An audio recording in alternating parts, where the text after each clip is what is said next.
Good evening, everyone. Want to make sure you can hear me. Hello, Mayor. We can hear you. Good. Okay, so I see that we have Mr. DeBoer now. We have Mayor Pro Tem Irving with us. Not yet. Okay, and what about Member Gomez? Not yet. Okay, and Mr. Metzler. Not yet. Okay, I'm early then. All right. Oh, here's Mayor Pro Tem. She's logging in. Okay.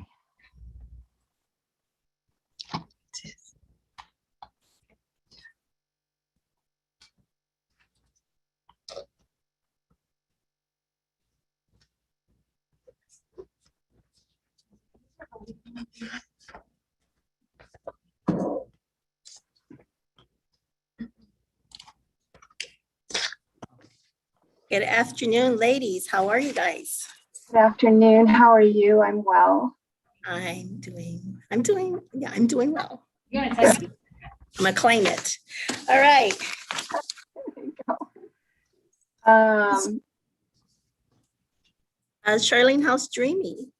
Oh, here we go. Yes. I've been wondering, She's amazing. how Is big it is too she now? smart? It goes fast. Still like this big, Okay. Okay. but she has found her spot on my lap. She Okay. now snuggles with me. Oh God, She uses a heating blanket. they're bonding. Oh, I just love her, and she's That's so so funny. That's so great. Mhm. I think she's outsized our new little kitty. So, although our kitten that my husband rescued is huge, but not quite that big. oh wow. Yeah, Dreamy is getting But he's bigger. not a by the day. Yeah. Whenever we get back together, I'll show you guys videos. Oh boy. I just want to know one thing. Do you have a little buggy for her or a stroller? Oh, or no, something? they make them for little cats and dogs. So I bet. Yeah, no, I have her. I'm going to train her to walk on a leash. So Oh, okay. she'll have a harness. She has a harness, but right now she's still freaking out when we put it on. So slowly, when Okay. she'll learn when she wants to go outside, she has to have her harness and we'll go for a walk. Cute. So funny. That is too funny. Liz just loves You're, it. you're gonna, you do know you live close to the desert, right? Yes. Yeah, I you live do in know there's the desert. coyotes in the desert. We'll leave it at that. Mhm. Go for a walk. Oh, I'm gonna mute myself now. Yeah, me too. Sorry. Well, I have a feeling you're not putting her in outfits yet, though, right, Charlene? If she No, won't wear- she grew out of all her outfits because of her neck. I didn't realize how big her neck is, so she didn't fit into the little. Are we still talking about, oh, I thought we were talking about something else. Sorry. We're talking about Jeremy's wardrobe. Yeah. So yeah, none of her dresses fit her. How are you doing, Deborah? I'm good. I'm good. Okay. Hanging in there. We're good. Okay. I might cough now and then, but I'm good. All right. Okay. And do we have Member Gomez with us yet? And Keith Metzler? Not yet. Okay.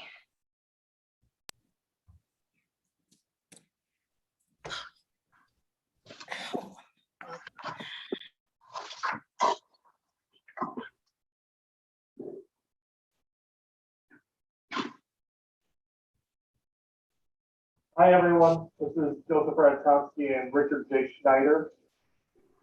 Oh, good evening. Welcome. Hello, all. We're here and ready whenever you are.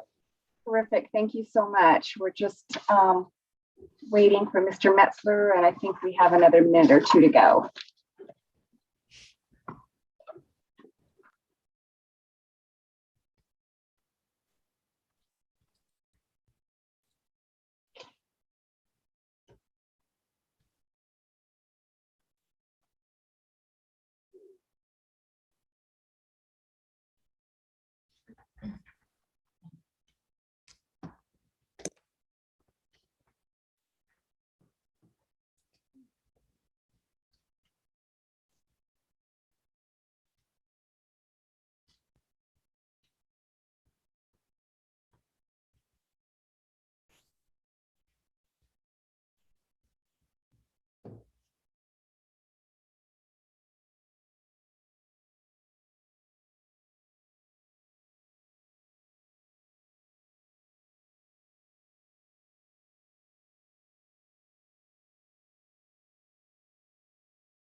I think we're almost at, do we have, yeah, I see Mr. Metzler. Is he with us?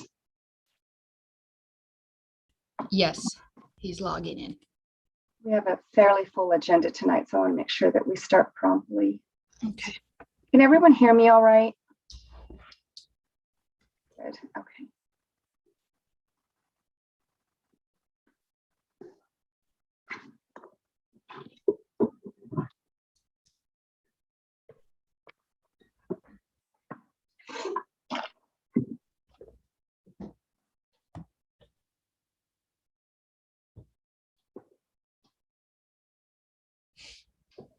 Okay, looks like Member Gomez just joined us. Can we make sure that the audio is good? Member Gomez, can you hear us?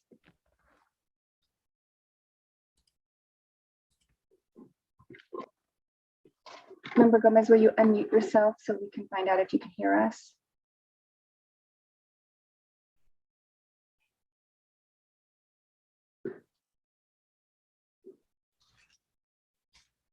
Did we lose her?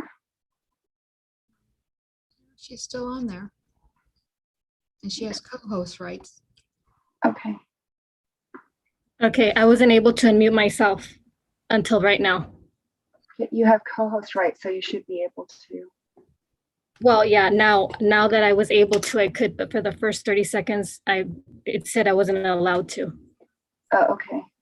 That happened to me earlier too. Okay. All right. Well, let's go ahead and begin, everyone. Good evening. Today is Tuesday. Today is Tuesday, May 4th, 2021. The time is 5 p.m. And the meeting of the following will come to order.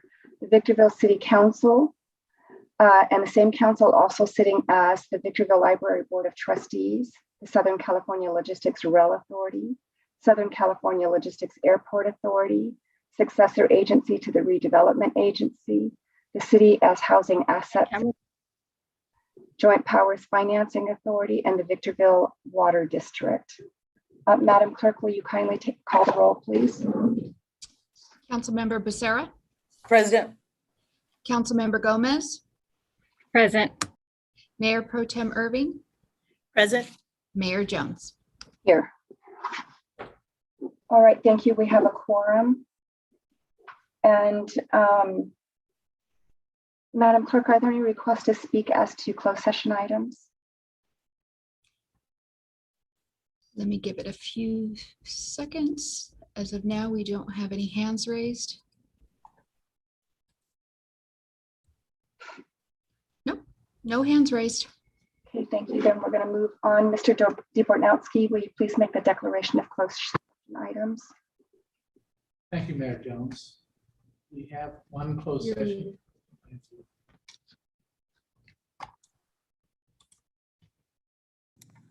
Thank you, Mayor Jones.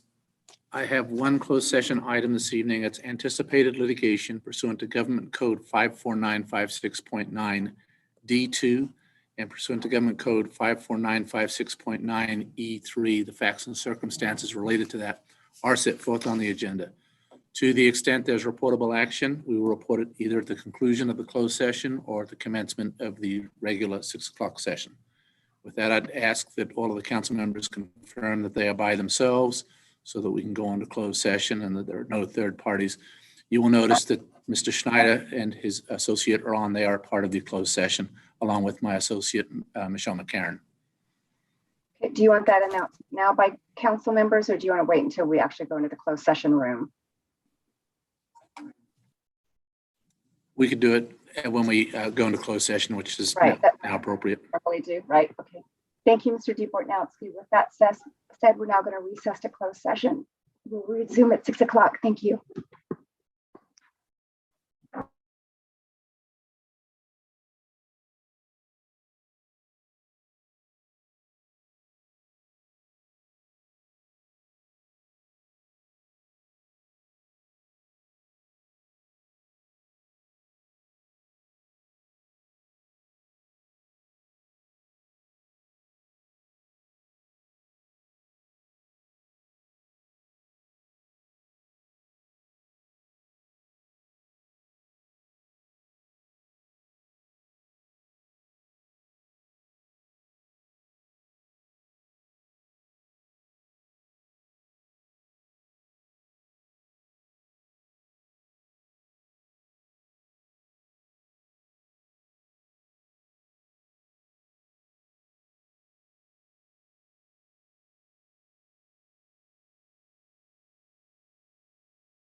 Madam Clerk, is the logo, the Victorville logo on my screen appearing correctly to you?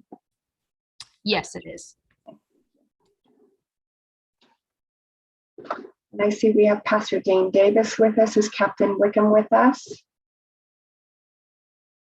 Yes, he is. Great. Okay, we'll start in just a moment.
All right, good evening, everyone. All right, we're going to go ahead and resume open session.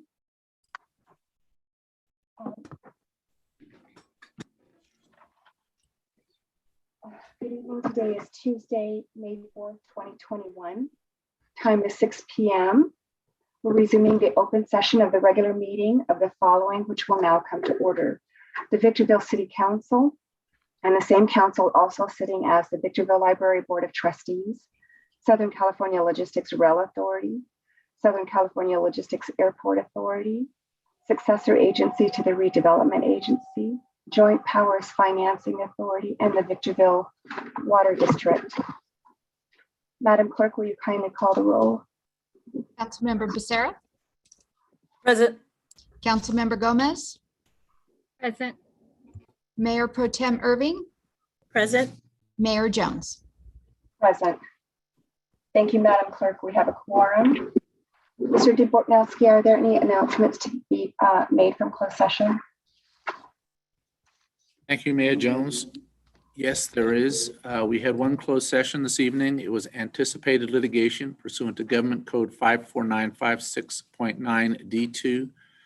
This affected and dealt with environmental remediation activities occurring at 15564 Hesperia Road, property owned by Renova Properties. In connection with that, which a claim has been filed, the city, by unanimous vote of all 4 council members, voted to, 1, continue to cooperate with all state agencies in connection with continued cleanup, to enter into a tolling agreement with Renova Properties, to continue to monitor and test the environmental conditions on the site, to provide any legal contamination requirement notices to any affected parties, and to look into possible indemnification from prior property owners. In addition, the council agreed on the same vote to appropriate $200,000 from general fund reserves to basically fund those foregoing activities. Again, that was a unanimous vote of the council. Thank you, Mr. Dubowski.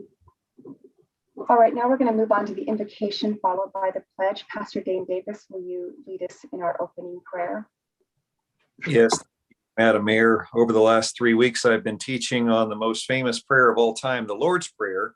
And one thing that the Lord showed me that was quite an insight, I thought, I had never discovered it before, was that there are 6 prayer requests within the Lord's Prayer.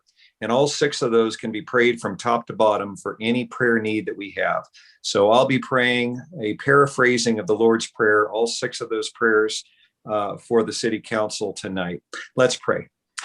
Heavenly Father, I thank you for this opportunity we have to come together and to honor your name. Lord, we do pray that your name would be hallowed, that your name would be lifted up higher than any other name, that we would respect, honor, cherish, and love the name of God. Lord, I pray secondly that your kingdom would expand in the city of Victorville, because Lord, your ways are better than our ways. Your thoughts are higher than our thoughts. We pray, oh God, that we would do your work tonight as decisions are made. Third, Lord, I pray that your will would be done here on earth as it is in heaven. Fourth, Lord, I pray that you would give us today our needs that we have for today. So I pray for our city council that you would give them the wisdom they need today. Give them the guidance they need today. Give them the patience with each other that they need today. Lord, help us all to be quick to listen, slow to speak, and slow to become angry. Fifth, Lord, I pray that as we come to you asking for forgiveness for the things we've done wrong, that, Lord, we wouldn't dare come to you to ask for forgiveness until we first extend forgiveness to those who have sinned against us. And then finally, Lord, I pray that you wouldn't lead us into a test or temptation that's too difficult for us to handle. Lord, have mercy on us and help us to be able to have the strength and courage to move forth with the tests that come our way and do it together in unity as leaders in this city. I thank you for our city council. Lord, give them what they need tonight for the tasks at hand. And it's in Jesus' name that I pray. Amen. Amen. Thank you, Pastor. Captain Wickham. Good evening. Please stand and join me in the Pledge of Allegiance. I pledge allegiance to the flag of the United States of America and to the republic for which it stands, one nation, under God, indivisible, with liberty and justice for all.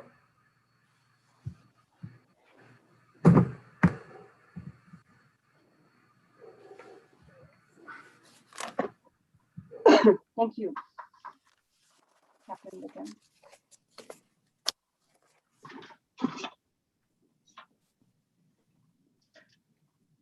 All right, Madam Clerk, will you please present the agenda and any revisions thereto?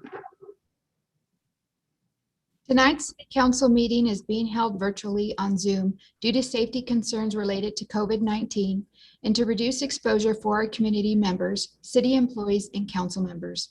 Our virtual meetings are conducted in accordance with the Brown Act and special provisions enacted during the coronavirus pandemic and will be held this way until further notice.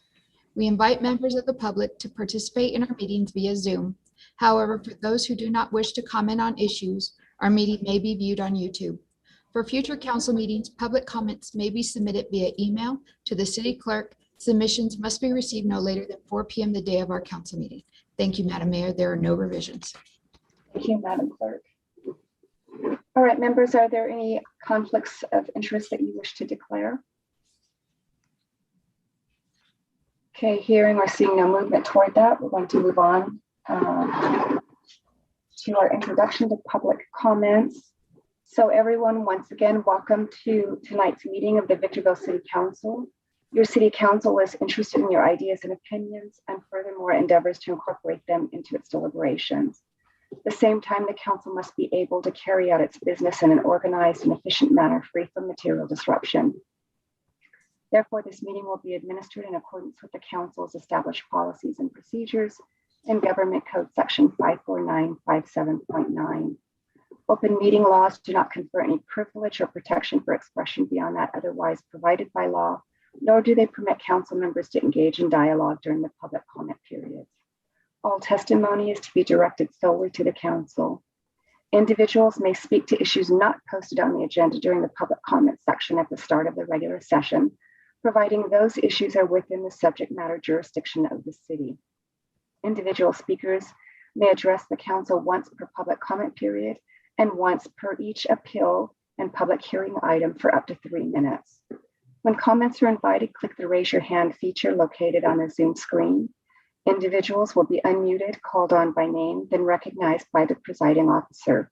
The speaker will state the item numbers that will be addressed or the subject that is a non-agendized matter. Speakers are requested to comment as briefly as the subject permits.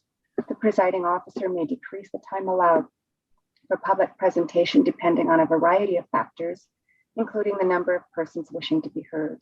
Presiding officer may also take a poll of speakers for or against a particular issue and may ask that additional persons speak only if they have something new to add. Audience members may not disrupt, disturb, or otherwise impede the orderly conduct of this meeting, and those who do so are subject to removal from the meeting pursuant to Penal Code 403. Understanding and cooperation are appreciated. Madam Clerk, do we have any requests to speak? Yes, the first speaker is by phone Galaxy A12. Thank you. Good evening, Madam Mayor and Council. Can you hear me? Yes, welcome. Thank you. One moment, please, Ms. Jones and Council.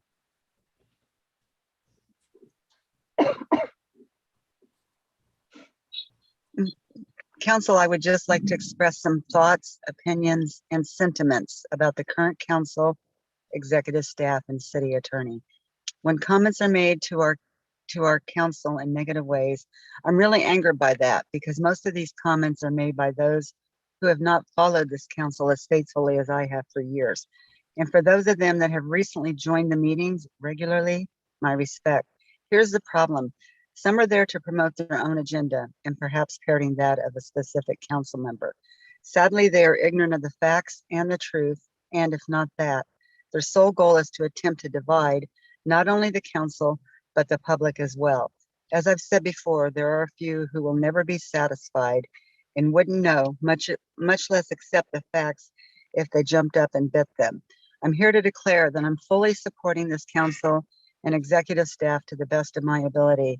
And I will always speak against any and all persons who come at this council and our police department to cast aspersions with the intent to divide this council and our community by casting lies to the public about the council's intent. That's all I have, Madam Mayor. Thank you, ma'am. Madam Clerk.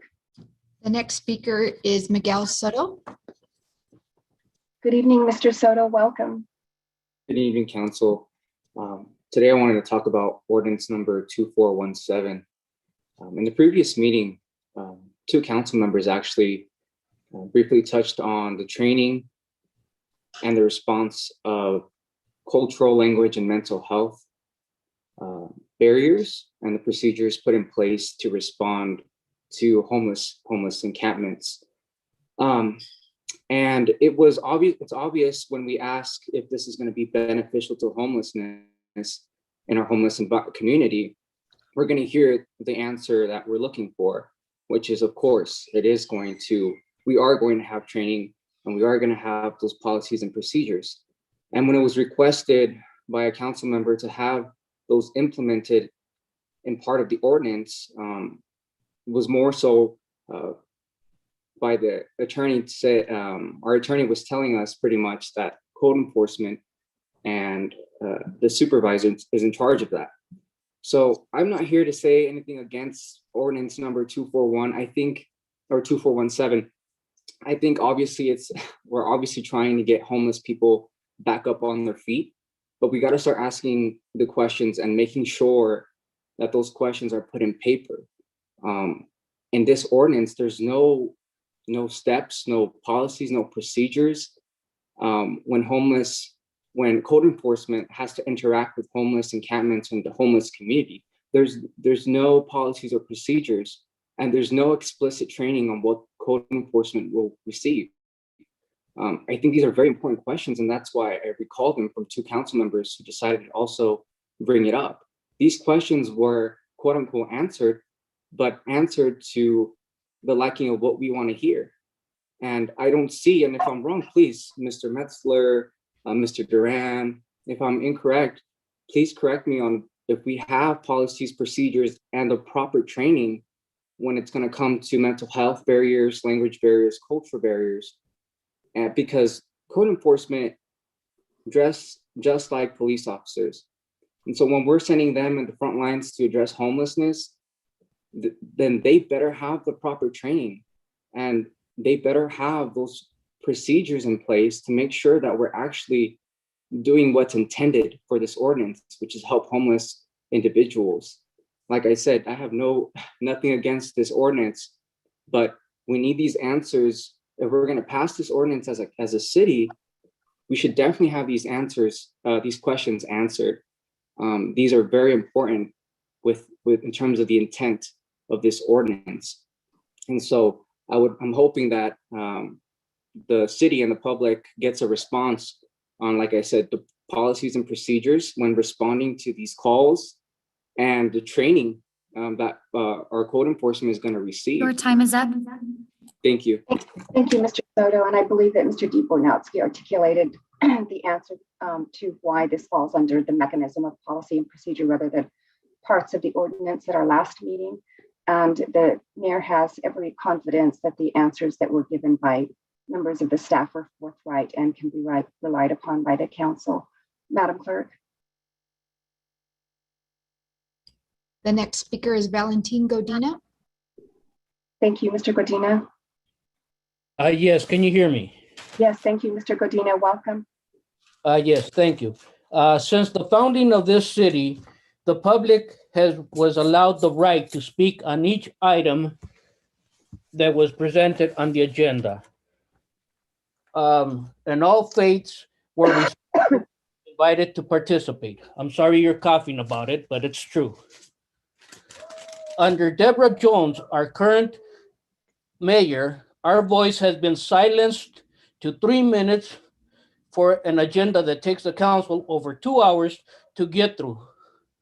This is now a law as far as councils that we elect to represent us, the voters. Deborah Jones needs to be rejected on the next election cycle for this dictatorship style of preventing us to speak on the agendas as has been the norm in the past. All construction agreements under the current engineer have year after year over cost runs of over $100,000. He can't get anything right because it's not his money, it's our money. Measure P funds are being diverted to special projects and now to pay for lawsuits and cleanups. The council wants 5 to 10 years to provide how to give us a working library.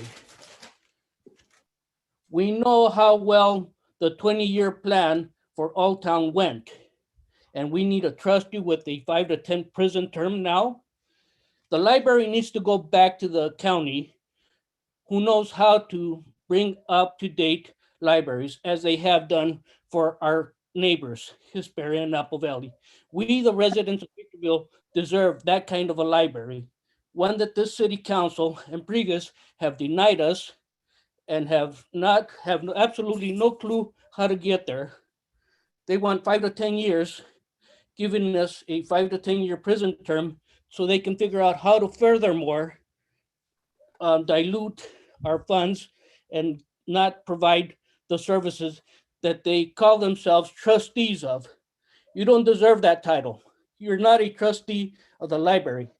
You're a thief of the library funds. Give the library back to the city, to the county now. Open up our city chambers to the public so we can face you and you can face us so that you can understand how upset we are at you and your actions. Thank you, Mr. Godina. Mr. DeBornowski, does the mayor or any council member for that matter have authority to unilaterally make changes to the policy and procedures manual? No, they do not. And for the record, in the past, the council has conducted its public comment exactly the way we're doing it now. Thank you, Mr. DeBornowski. And just, I think I mentioned this in a previous meeting, but we are looking to open chambers up soon. We did have a little bit of a flood and have been working on fixing that before we invite audience members back in person. Thank you. And Madam Clerk, any other requests? Yes, Stephanie Vida Pizzarian. Good evening. Hello. And Can you, yes, good evening. hi, good evening. Can you hear me? Yes, welcome. Good evening, Mayor Jones and City Council. My name is Stephanie Vida Pasarin, and I am here today on behalf of the Intersections Collaborative, a nonpartisan group made up of high desert community partners, service providers, hospitals, healthcare providers, grassroots coalitions, and residents, to express our excitement about the funding opportunities that are coming to our city. We understand that the American Reinvestment Act that was signed by President Biden on March 12, 2021, will have an influx of funds that are allocated to our different cities to help us recover from the COVID-19 pandemic. And according to the National League of Cities, it is estimated that our city will receive a little over $34 million. This infusion of funds presents a one-time opportunity to ensure that our city not only recovers from the impact of the pandemic, but also puts us in a stronger position when future challenges do occur. We also understand that although the requirements have not been outlined quite yet, there is a stipulation for the need for our cities to be inclusive with the process, which is why we're here to offer our support to help create a space where public input can be part of this very important process.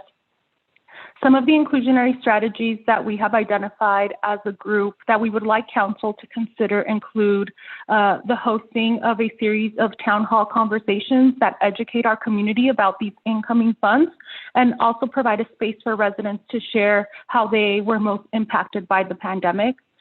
Allocate a percentage of the funds to be used for locally led community projects that are facilitated through a participatory budgeting process.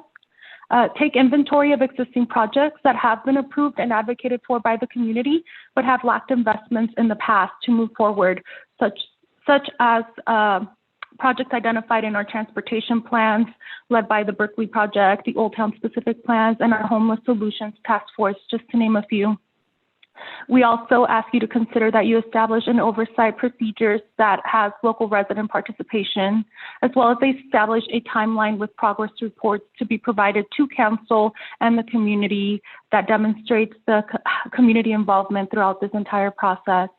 We know that this is a very exciting opportunity. We understand that this is a timely matter, and we're very excited to work with you as we continue to invest in our city. Thank you so much for your time. Thank you very much, Madam Clerk. The next speaker is Karima Abdul. Yes, good evening, Ms. Abdul, welcome. Hi, welcome. I would just like to echo some of the points that I've already heard today. Particularly Mr. Soto's points about the homeless community and making sure interactions with law enforcement are fruitful and not harmful, especially given mental health and other ailments and disabilities. So it's a serious issue. So I hope the council treats it with the seriousness that it is. Also, we need to reopen. It seems like we're kind of waiting for the state to go ahead and reopen. And I don't really see the need to wait that long. So I would like to see us reopen and be back in our beautiful chambers. Another point, the library I see is on the agenda. And I'm talking fast because there's a lot of things on the agenda. We need to fund it far more than it's been funded right now. The library is one of the hearts of the community. If you have a sick heart, you have a sick community. So we need to really treasure that as it should be. So there's a couple other things on the agenda, but I'm going to keep my comments short. I look forward to seeing you guys in person. Thank you. Thank you, Ms. Abdul. Madam Clerk. Romero Rodriguez. Good evening, Mr. Rodriguez, welcome.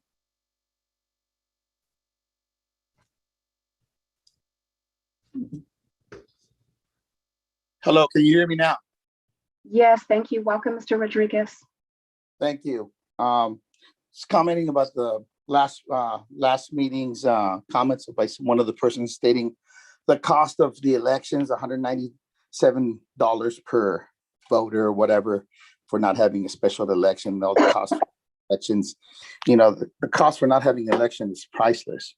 But then talking so much about money, but then going back to the SEC lawsuit, was it the agreement that was made with the SEC, which was $30.6 million.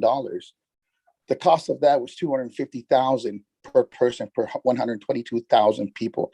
That's what we ended up paying, not counting La Junta, not counting the Mars lawsuit and all the other litigation that the city has been paying because of negligence or lawsuits against the city for malpractice or whatever they do. That would bring that up to, at least $425.36 per each individual, each citizen of a population of 122,000 people. So when we want elections, I think paying $190 per candidate, which is not 122,000 people, is worth it. Is worth it over everything else. And it's just, whether we go to the city council and start seeing you face to face, it's just going to be, it's not going to matter anymore, because what you're going to do, you're going to change the time to talk from 3 minutes to 1 minute. You'll create a diversion. And it's just, we're not getting represented anymore. I know you guys are sacrificing yourself for the good of not of the city, for the people that work for the city, not the people that live in the city. And it's understanding you're fighting for those high salaries and high pensions for the people that work there, for police officers, for public safety. And you know what? That doesn't benefit us a whole lot. As a matter of fact, as one of the constituents said, the more police they have, he doesn't feel safe. It depends who they're guarding. And it's true. You see, nowadays, everything's changing. What used to be accepted back in the 1800s and the 1950s, now it's just, it's not accepted anymore. 20 years from now, we'll be looking at the city council, how they're acting just for themselves. They put people up there that look like us, they talk like us, they want to seem like they represent us, but they don't represent us. They represent the interests of the city. And I asked the people that allow this, what side of justice are you going to stand in there? What side are you going to be sitting on the fence? Are you going to let this happen? Or you can vote these people out like the other person said? It's about time we stood up and got these people out of there, whether it's election time or just start calling them out. Your time is up. Thank you, Mr. Rodriguez. Mr. DePortnowski, did the city pay out in any settlements or fines or anything related to negligence or malpractice? The city paid no fines, paid no monies directly to the SEC related to the SEC investigation. And there was no evidence of any negligence or wrongdoing on behalf of the city. Thank you. And that documentation, the factual basis is posted on our website for any member of the audience to take a look at. And then just the chair wishes to say that she has every confidence that every member on this council took her oath of office seriously and represents every constituent in our city. Thank you, Madam Clerk. The next is a phone number 760-963-3052. Thank you. Good evening, Mayor Jones, City Council, and the staff. This is Joe Zuccaro. Long time no see. Hope everybody's Yes, good evening and welcome. Tonight I'm representing the San Bernardino County Fair as the president of the board of directors. I just wanted to say a big thank you to Martin and his crew from the water department and their assistance that they provided when we were doing our water flow tests that were required from the state as we are rebuilding our building that burned down back in 2017. So that nothing to complain about. I just wanted to say thank you. They really, really helped us out with the whole situation. And from what I heard, because I was not there when they were doing the test, from what I heard, they really went the extra mile to make sure that the water system was available, that all the valves were properly opened, and everything worked as needed. And we did pass our test, so we hopefully will have our building handed to us and open in August. And don't forget, the fair is coming up. Thank you, Mr. Zuccaro. It's good to hear from you. Madam Clerk. Those are all the speakers. Thank you. All right, the public comment period is now closed. The chair brings the item back to the council. And we're going to begin with our first business in order this evening, which is public hearings, beginning with item number 1. This is the 7th Street Archway refurbishment. Mr. Metzler. Thank you, Madam Mayor, members of the council. Yes, this item is an award of contract to refurbish the archway sign in Old Town on 7th Street. The sign is in much need of repair. It's tired, and certainly with the new specific plan in place, there's a different look and feel that we can create with that sign to help be consistent with the specific plan. So with that, the item was presented by your city engineer, Mr. Brian Gengler. He's available for any technical questions or comments you might have. Thank you, Mr. Metzler. Madam Clerk, will you please read the recommendation?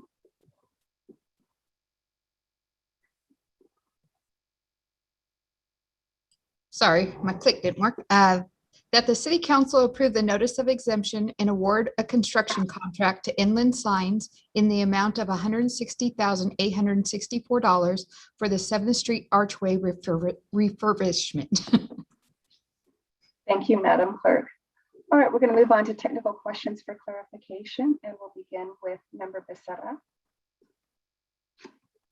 Thank you, Madam Mayor. Mr. Metzler, I know when we met and discussed the agenda for my questions, did we find out what year it was built?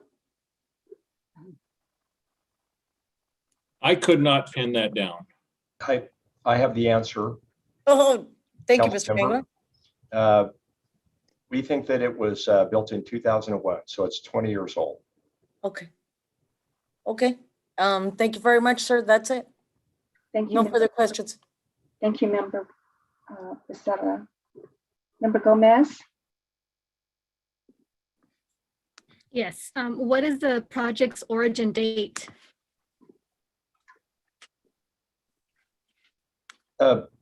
This project was originally conceived, as I recall, about 2 years ago, and it went through a design process, and it was delayed because the original company that was working on it actually went out of business, and so it took us a longer amount of time to actually complete the the design and then go out to bids for construction. Okay. Is this contract a collaborative one that will implement some measure of discrepancy, or has the city provided engineering and architecture designs per city related codes? The staff report, I think, answered that at least partially. So the design that was prepared for this is consistent with the Old Town specific plan, which had community input, and the theme of the design is consistent with the Route 66 type architecture, and also with similar to some of the features that were installed in the median on 7th Street near Green Tree.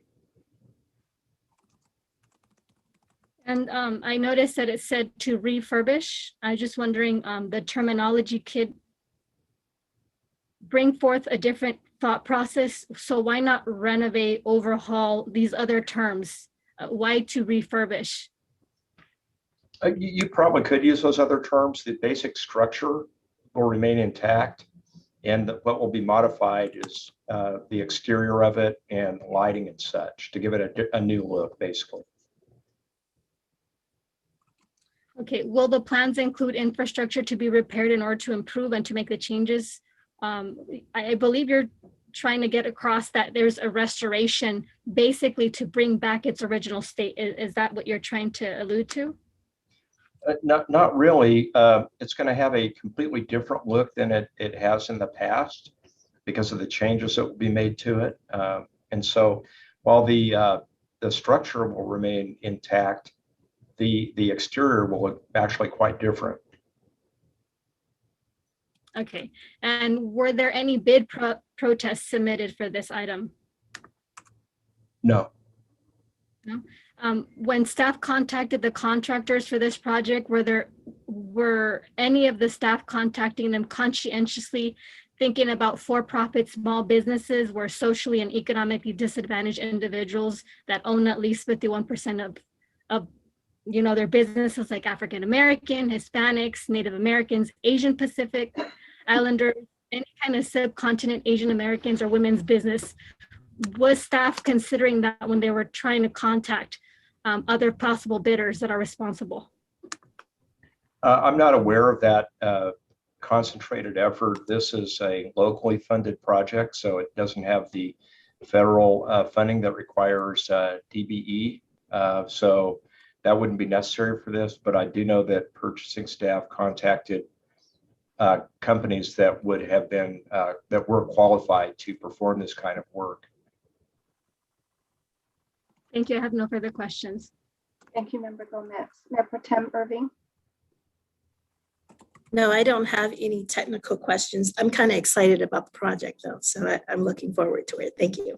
Thank you, Mayor Pro Tem. And the chair has no questions.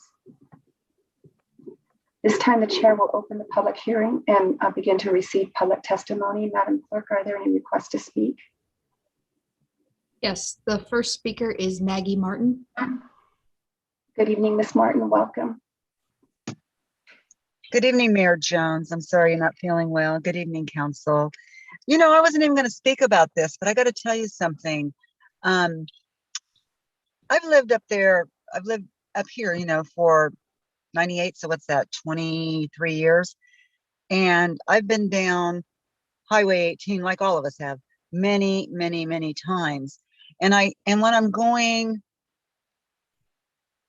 well, I don't know if it's northbound or what it'd be, going from D Street up Highway 18 over the hill, that would be east. I've noticed that sign many times. In fact, I look at it every opportunity I get when I'm driving by. And I feel a little embarrassed because it's kind of always looked the same to me, and I never knew that it was in need of refurbishing. So I'm telling you, I'm delighted to hear this. I saw the backup material on it, read the backup, looked at the diagram. I'm excited to hear this, so I hope this happens. Thank you, Madam Mayor and Council.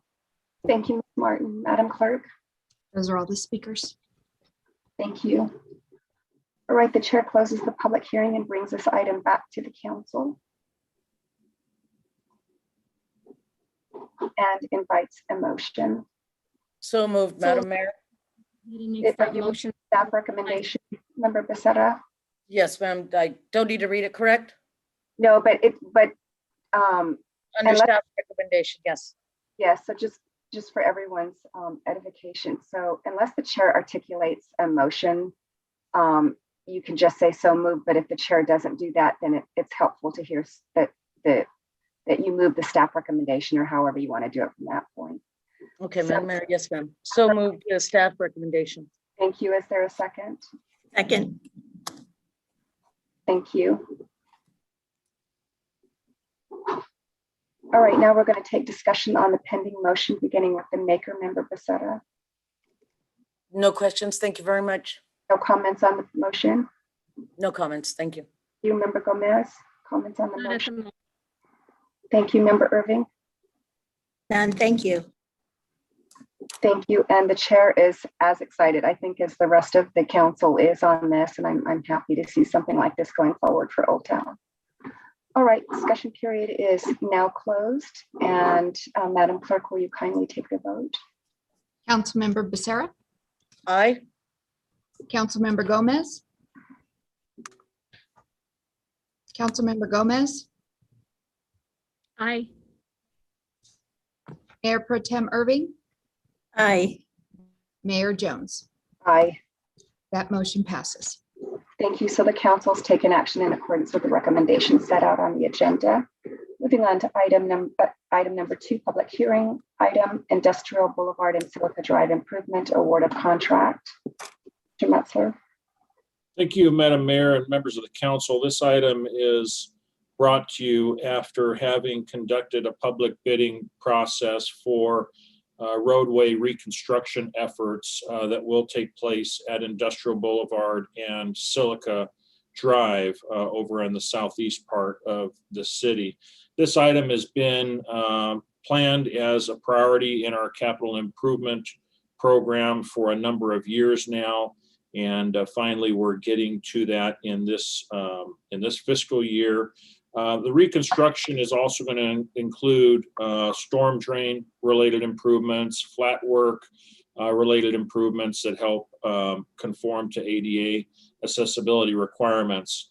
After having conducted the public bidding process, we actually reviewed bids, and in this particular case, identified the lowest responsive bidder was Solly Miller. So with that, that's carried forward as a part of staff's recommendation to proceed in the reconstruction of Silica and Industrial Boulevards.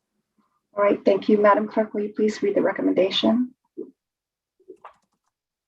That the City Council approve the attached resolution number 21-038 to amend the fiscal year 2021 budget, including appropriating additional funds from SB1 in the amount of $2,500,000, approve the notice of exemption for the Industrial Boulevard and Silica Drive Improvement Project, award a construction contract to Solly Miller Contracting in the amount of $4,532,000. Thank you, Madam Clerk. All right, we're going to move on to technical questions for clarification as to the staff report. We'll begin with Member Gomez. Yes. Is this part of the capital improvement list that the city works from? Yes, it is. And approximately when and what department will be responsible for issuing a notice to proceed? The department responsible for issuing the notice to proceed is your city engineer's department. City engineer Brian Gangler is available, and he can speak to when he envisions the actual NTP to be issued.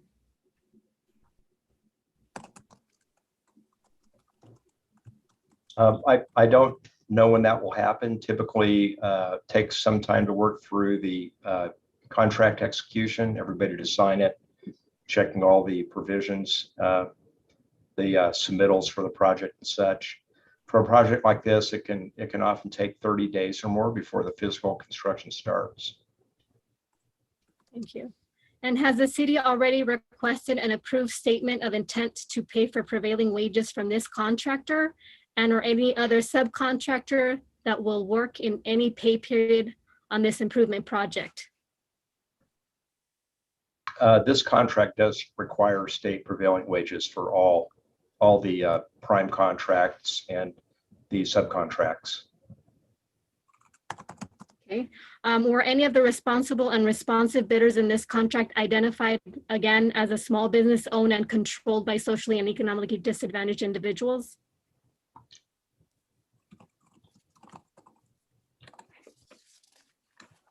I don't know the answer to that question. This is not a federally funded project, so there were no DBE requirements on it. So I'm not sure if any of those contractors or their subcontractors are DBE certified. Okay, so this seems like I'll be asking periodically when I see contracts of that nature. So as I ask questions, I'm starting to understand that if it's not federally funded, potentially is ousted and it's probably not a part of any kind of contract. Is that the case? I'm trying to understand when I should ask that question, but it's not clear as of yet. Okay, so for projects that require DBE provisions are basically either in two categories. They're transportation federal funds, which would be for some of our projects like the Green Tree Extension, or it could be, say, an airport project that has funding from the FAA, which is also federal funding. Other funds, other projects that use other funds, we don't have any DBE requirements. Thank you for the clarification. I have no further questions. Thank you, Member Gomez. Member Becerra.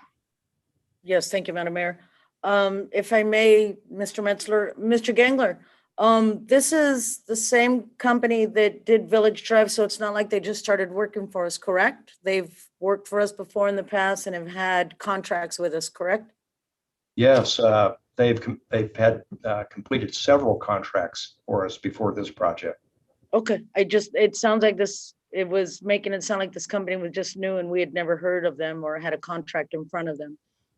Yes, I would also, when this project is started, if we could just have maybe an update time to time. I don't know how long they're planning on taking. I read it and it said 90 days to 4 months, I think it was.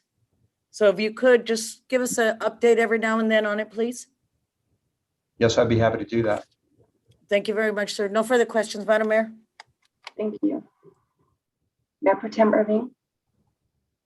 Yes, I just would, hi, Mr. Gangler, how are you this evening? I just wanted you to reiterate, this contractor was the lowest responsive bidder, correct?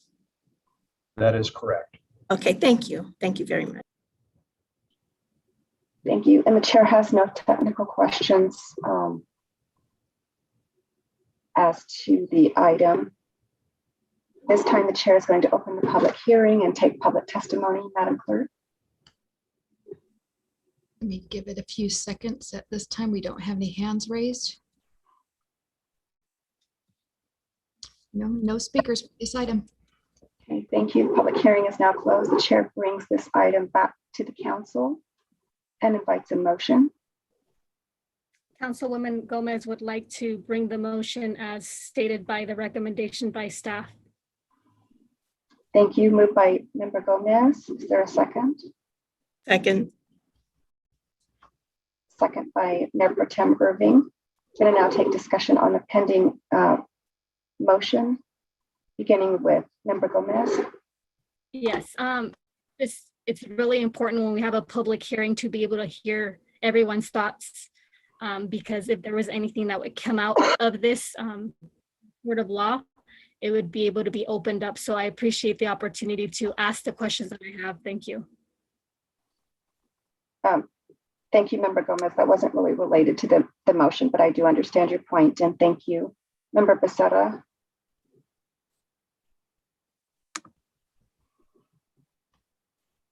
Any comments on the pending motion? No comments. Thank you, Madam Mayor. Thank you. And Mayor Pro Tem Irving. I do have some, a comment rather. I understand that this project is not a federally funded project, but I would like to ask that we encourage SBE participation on local and state funded projects. That's all. Thank you very much. Thank you. And the chair has none. All right, with that said, we're going to close the discussion period. Madam Clerk, will you please take the vote? Councilmember Becerra. Aye.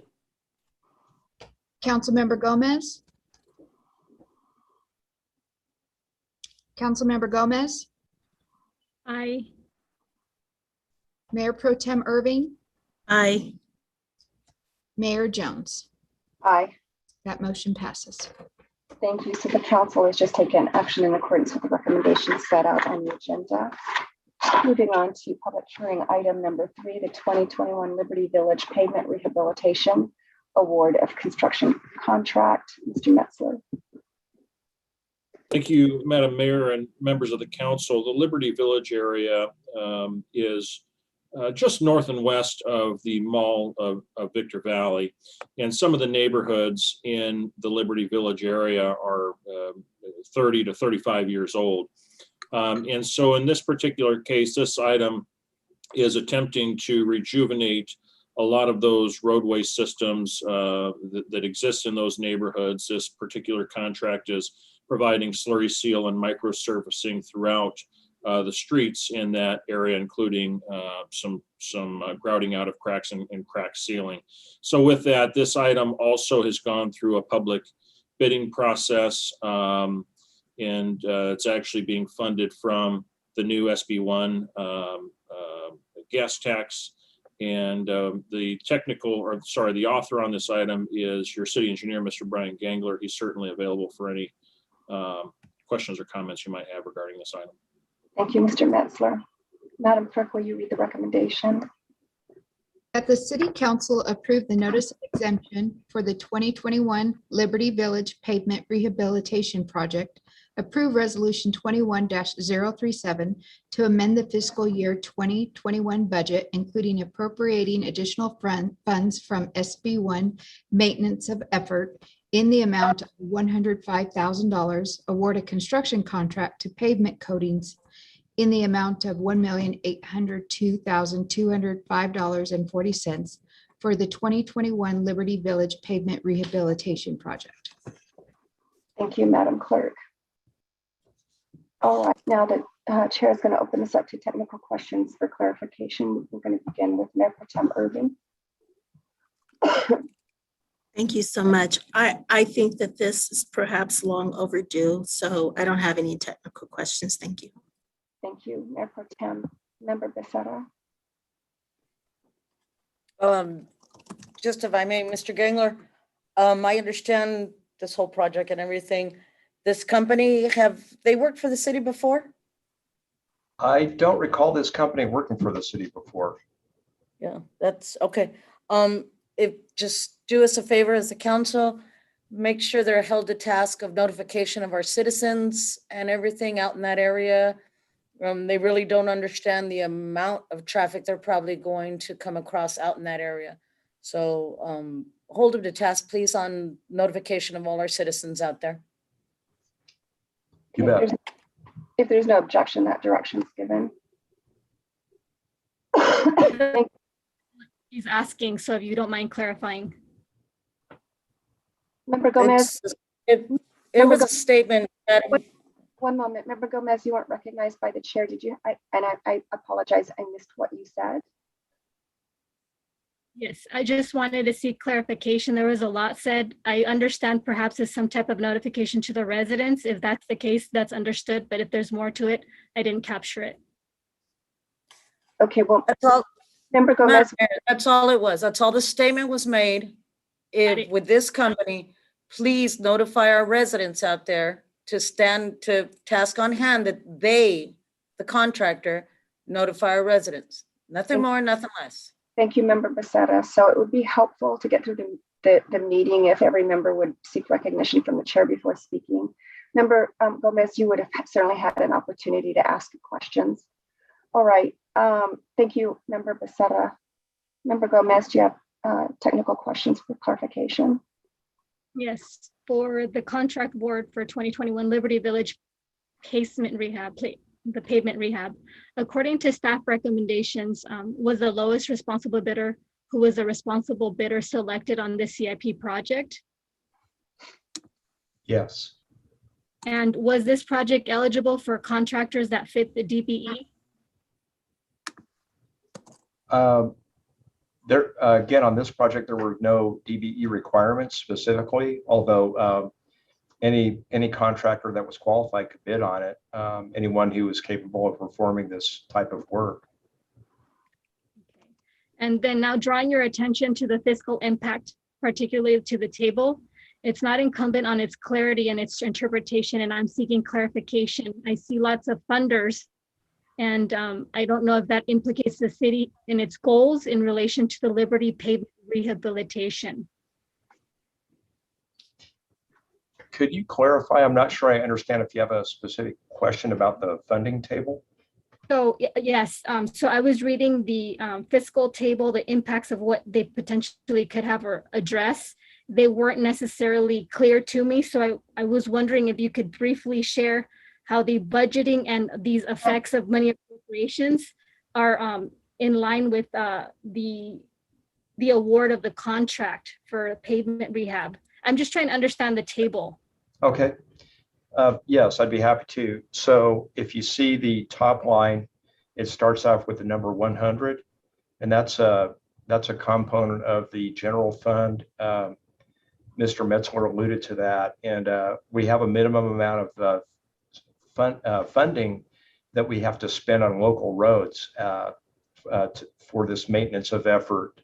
We have to spend about $505,000 a year, and so this part of that will be spent on this project. And then the next line starts off with 250. That's actually our Measure I funding. So the lion's share of the project is going to be paid out of Measure I, and that we get that annual revenue from Measure I. And then the last line that starts with 410 is the water fund. There are a number of water services that need to be replaced in this neighborhood before we actually go in and fix the pavement. So the water fund is paying for that. Okay, thank you for that clarification. Let me try to articulate the next question. There's been several concerns about what a slurry treatment looks like and how it's going to benefit the lifelong term of that paved road. And so I was reading the treatment and how it is. It seems like it's a very thin layer. And the concerns of residents have been lately that if we put small layers, we continue to do this over and over and it's not cost effective. But of course, I don't understand, but I'm just bringing those concerns. How would this contract and this treatment of slurry create a lifeline or a longevity treatment of something that's not going to be treated again and again and again? I don't know if this is a new contractor or not. I don't know his work. I think you do. So I'm just asking on behalf of, the public. I've had so many concerns about that being brought up to my attention.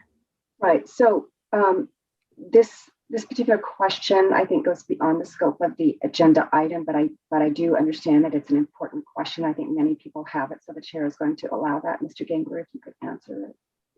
So this project involves primarily sealing cracks and then putting a relatively thin coating over the pavement called a slurry seal. It's a mixture of sand and asphalt emulsion, and it's not a long-term improvement.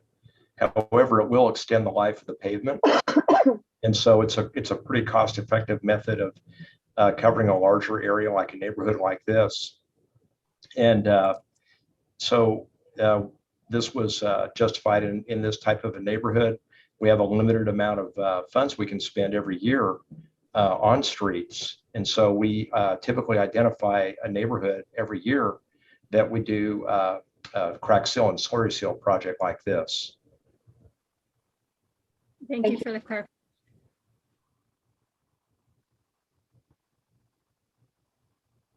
Was that it, Ms. Member Gomez? Further questions? Thank you very much. All right, and just one question. This project has been on the radar for some time, and it's just now coming up. There have been other things that kind of moved in priority above this at some point. Yes, that has happened from time to time. Sometimes the priorities have shifted, or a project has been moved, into the later fiscal year. So that actually happened with this project. Thank you very much. All right, Chair opens the public hearing and invites public testimony. Madam Clerk. Who's doing that?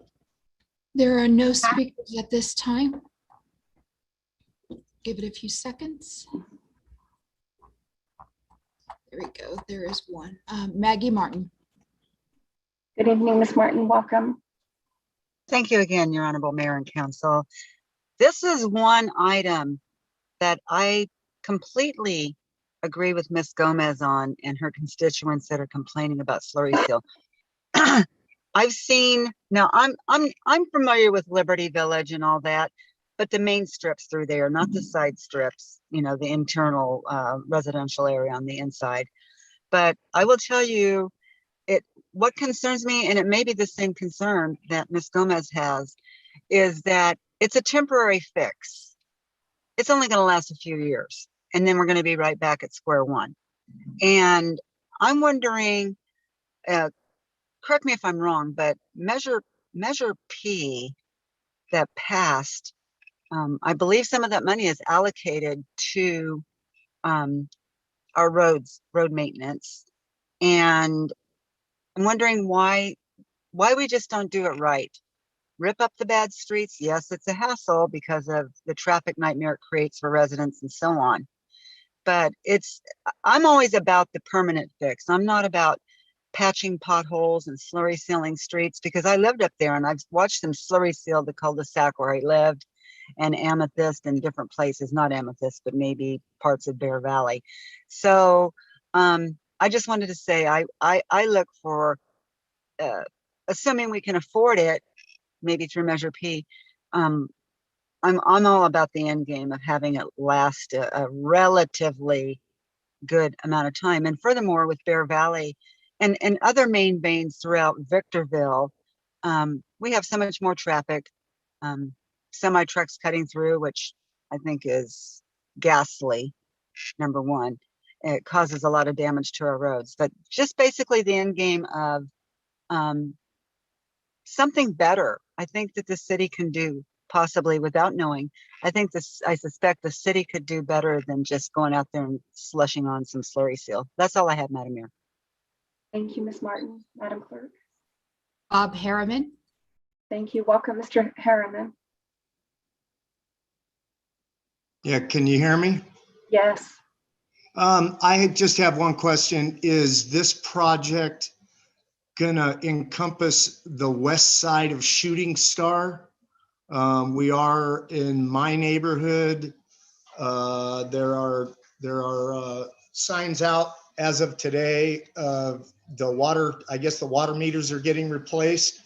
So will the slurry coat also be in this area? Because I bought the house new in 1989. It has not been slurry coated since 1992. That's my question. Thank you, Mr. Harriman. Mr. Gengler, would you like to tackle that? I'm looking at the map right now, and I'm trying to locate Shooting Star on it.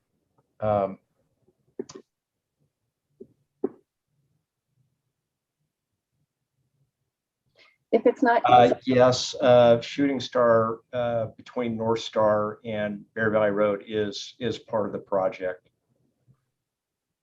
okay. Thank you, Mr. Gengler. All right, Madam Clerk.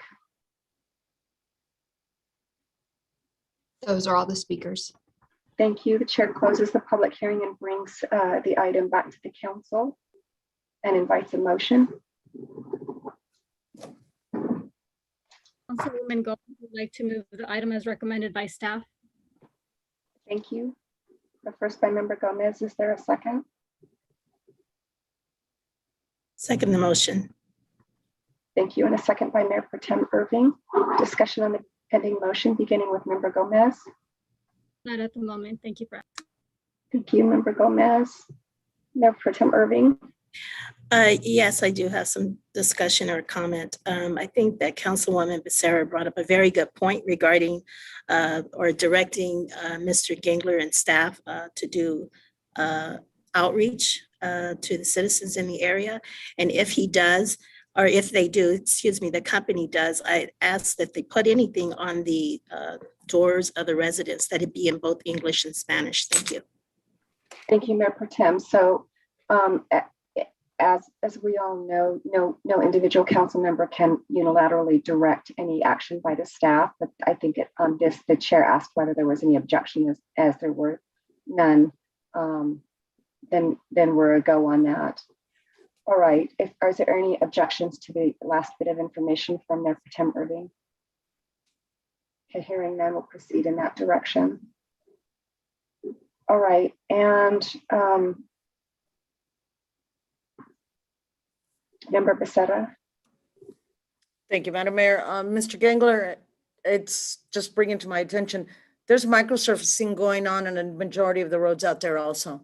The microsurfacing is a better treatment than the slurry. I get it, the slurry isn't what we would like, but no matter what asphalt roadway in our desert, it's going to unravel at a rate that the people will not believe because of the temperature, the extreme temperatures we have on a day-to-day basis. So thank you to you and your crew for putting this together for us to vote on. Thank you, sir.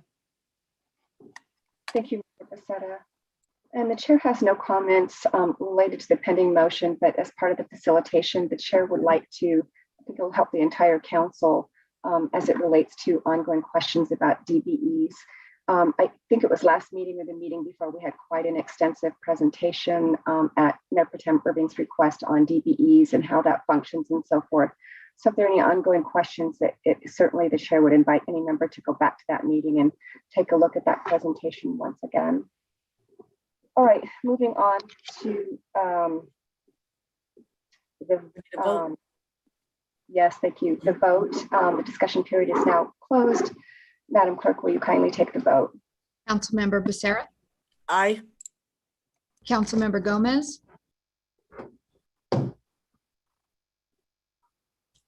Councilmember Gomez, Aye. Mayor Pro Tem Irving, Aye. and Mayor Jones. Aye. Motion passes. Thank you. So the council has just taken action in accordance with the recommendations set out on the agenda. We are now going to move on to our next order of business, which is the consent calendar. Council would like to be. Member Gomez, one moment. Member Gomez, one moment.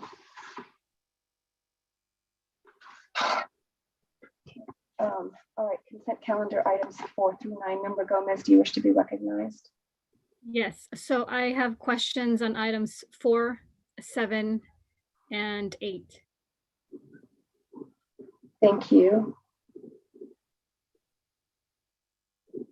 All right, so Member Gomez, you can ask your questions one at a time and wait for staff to answer them. And of course, these are minor questions for clarification. Please proceed. So number 8 is a comment, and the other 2 will have questions. For number 8, I wanted to make a statement that I stand with the National Coalition for the Homeless to protect civil rights, affordable housing, accessible healthcare, and livable income. And this ordinance not only perpetuates but demeans their civil liberties. I have a question for number 7. For 7 is the demand schedule number 8. Have any independent audits been done besides the one from the city, and will a future audit by an independent auditor include commercial demand number 8 and or other commercial demand schedules?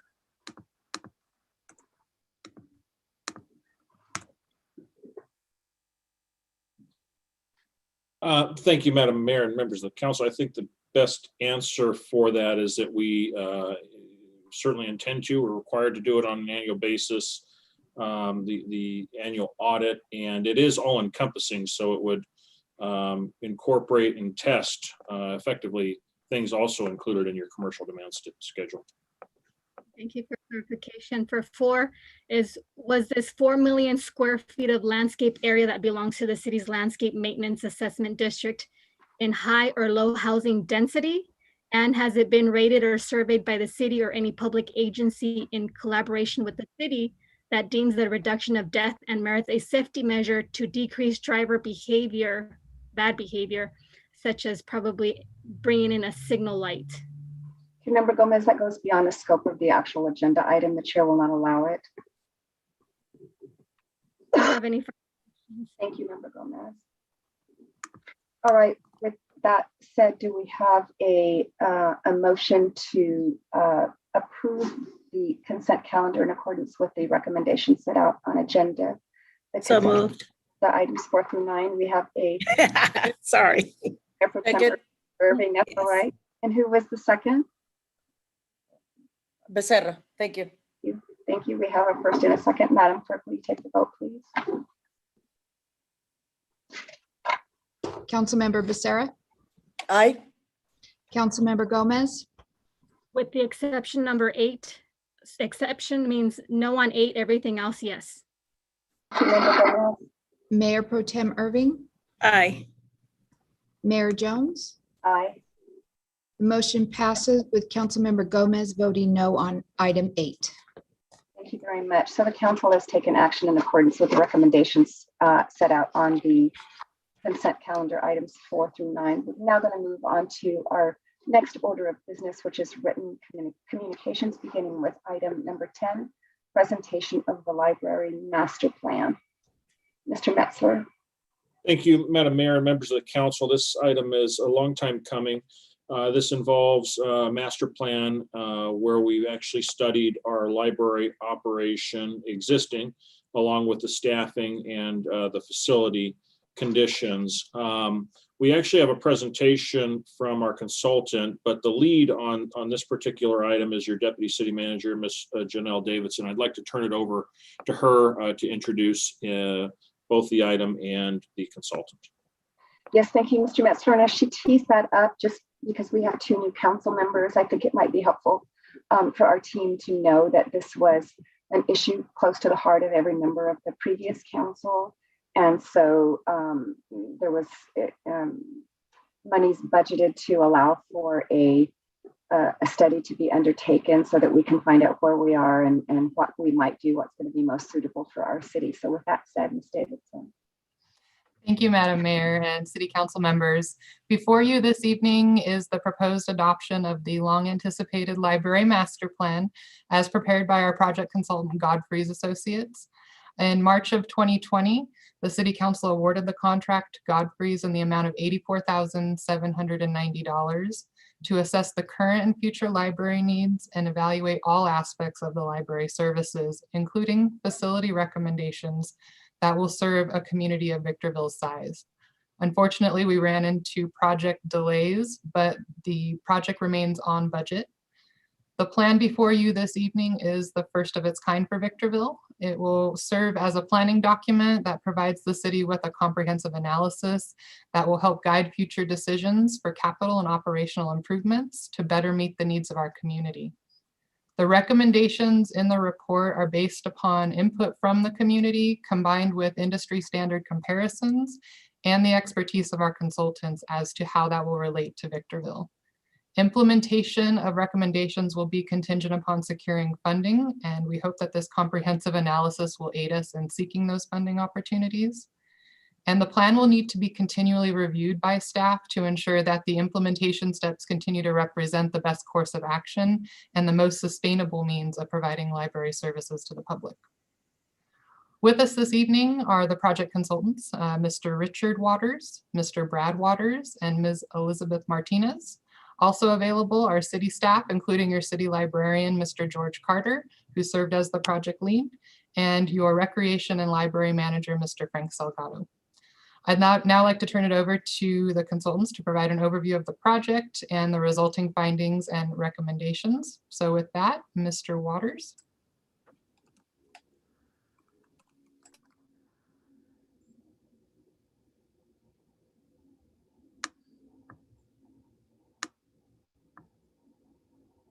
Can you hear me now?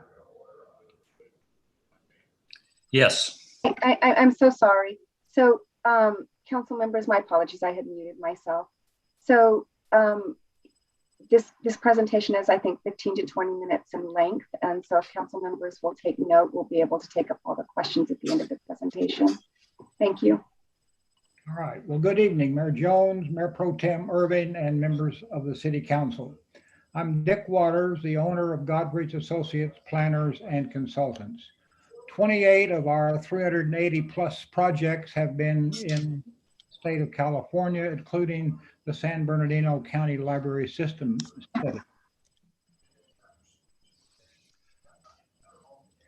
Elizabeth, you need to unmute. Sorry. Okay, here.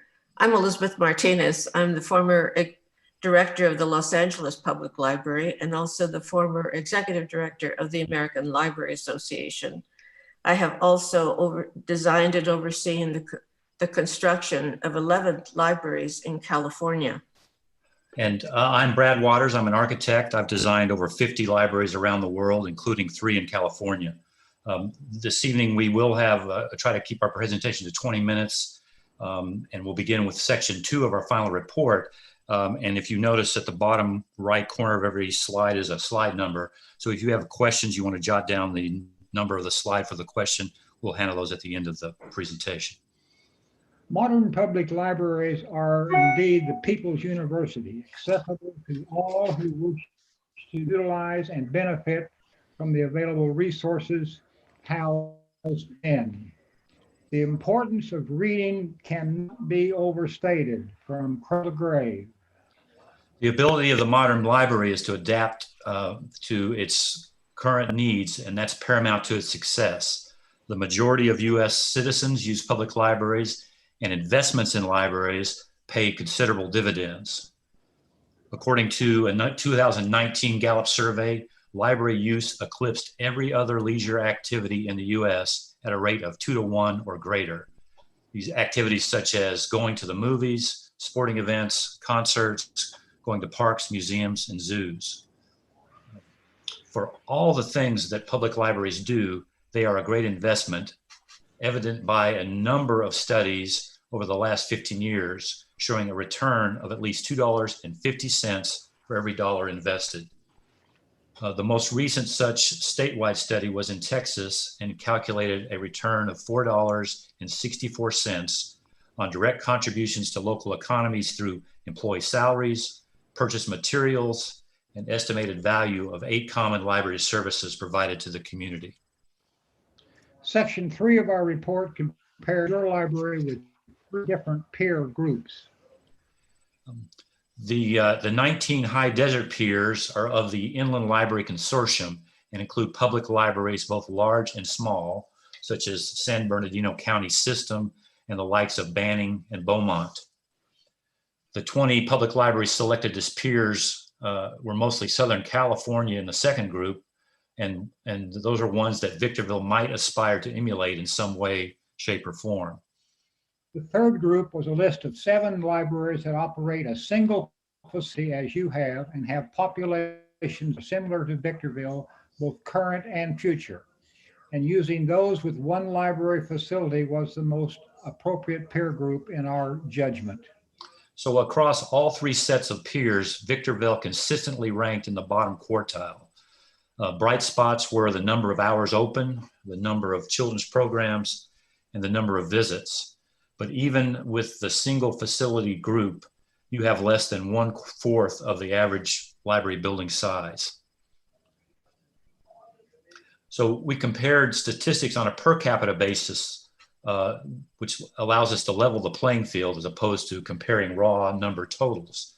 And looking at these key per capita metrics you see here, Victorville consistently lags behind all peer groups. A particular note is that the average square feet per capita for the inland libraries approaches 0.5 square feet per person, compared to Victorville at less than 1/10 of that amount. As a public good, it was important to us to take a careful and detailed look at Victorville's population and demographics as in section 4. Your population growth continues, projected to add 20,000 more people over the next years. And your population dictates the workload for yours and any public library, as over 50% of the general population use the average library on a regular basis. Next, we compared Victorville against state and national demographic averages for a number of categories, and here are but a few highlights from our report. You have a relatively young population.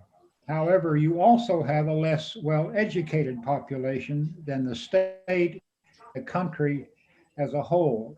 Interesting, however, are the retail sales. That's a plus for you at 14% higher than the average California community. We also focused on demographics that indicated opportunities for your library to address acute community needs, such as education before entering public school and after completing it, job skills to increase income levels, and business development to add jobs in the city. All of these can potentially contribute to an increased quality of life in Victorville.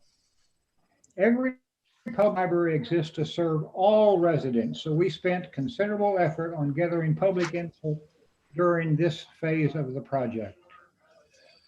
We designed a multifaceted process so we could better understand your community and their opinions while verifying the statistical data that we had researched previously. Our efforts range from one-on-one interviews that most of you participated in to community meetings open to all. In addition to the input listed on these slides, comments also heard included difficulty in accessing the library due to the poor road conditions, and that Hesperia and Apple Valley are frequently sought out as alternates to the Victorville City Library. Looking at existing conditions, we evaluated all aspects of your library operations. We first looked at your number of registered users, persons with a Victorville library card. We found that 2 of every 3 residents do not have a borrower's card for the Victorville City Library. However, your cardholders reside in 240 U.S. cities, which includes 106 different cities in California. So Victor Valley residents shop for library service just as they do for groceries and clothes, etc. The Victorville City Library does have competition. When your library is evaluated against best practices, Victorville does not compare well. Most striking is the size of your one library building. And looking at how Victorville compares in floor space, you have, again, 1/4 of the single facility peer average and 1/10 of the 0.6 square feet per capita, which is a minimum standard established by a number of state libraries in the United States. On the technology front, though, Victorville City Library currently uses technologies that most other public libraries offer and that customers expect to find in their library. Quite simply, the bottom line is that without significant increase in space, your library cannot serve your population as well as possible. So you cannot currently compete with the libraries in Apple Valley and Hesperia. A real strength of your library services is children's services. They're strong at the library. And also, as we said earlier, hours open are also a strength. Many parents commented that they come to the Victorville City Library for their bilingual story time because of a caring, interactive staff. Your collection of library books and other resources trail other measurements, most likely due to the minimal building size. There's just no room for more books. The total collection includes a good percentage of children's books, but not so good for teens. The Spanish language collection for youth and adults represents less than 5% of the total collections. And looking at the library location for this report, library service areas were determined by the time it takes to drive to the given library from a customer's home. We found that 75% of Victorville City Library cardholders live within 14-minute drive of the current library location, which is shown by the star within the blue boundary on this map. That 14-minute drive time service area for your library covers the majority of the city limits and beyond. So for consistency and comparisons, we used 14 minutes as the standard for all neighboring libraries. The resulting map here shows significant overlaps in geographic coverage of library service, so there are few gaps in coverage, at least for those who drive. A public library, indeed any public service, is only as good as its staff, and the quality and numbers of these staff. Again, you trail quantitatively in this very important factor. For the purpose of this discussion, librarians with a master's degree are considered professional staff. You can see how Victorville compares, but again, your small building cannot support additional FTE, but more professional librarians are needed.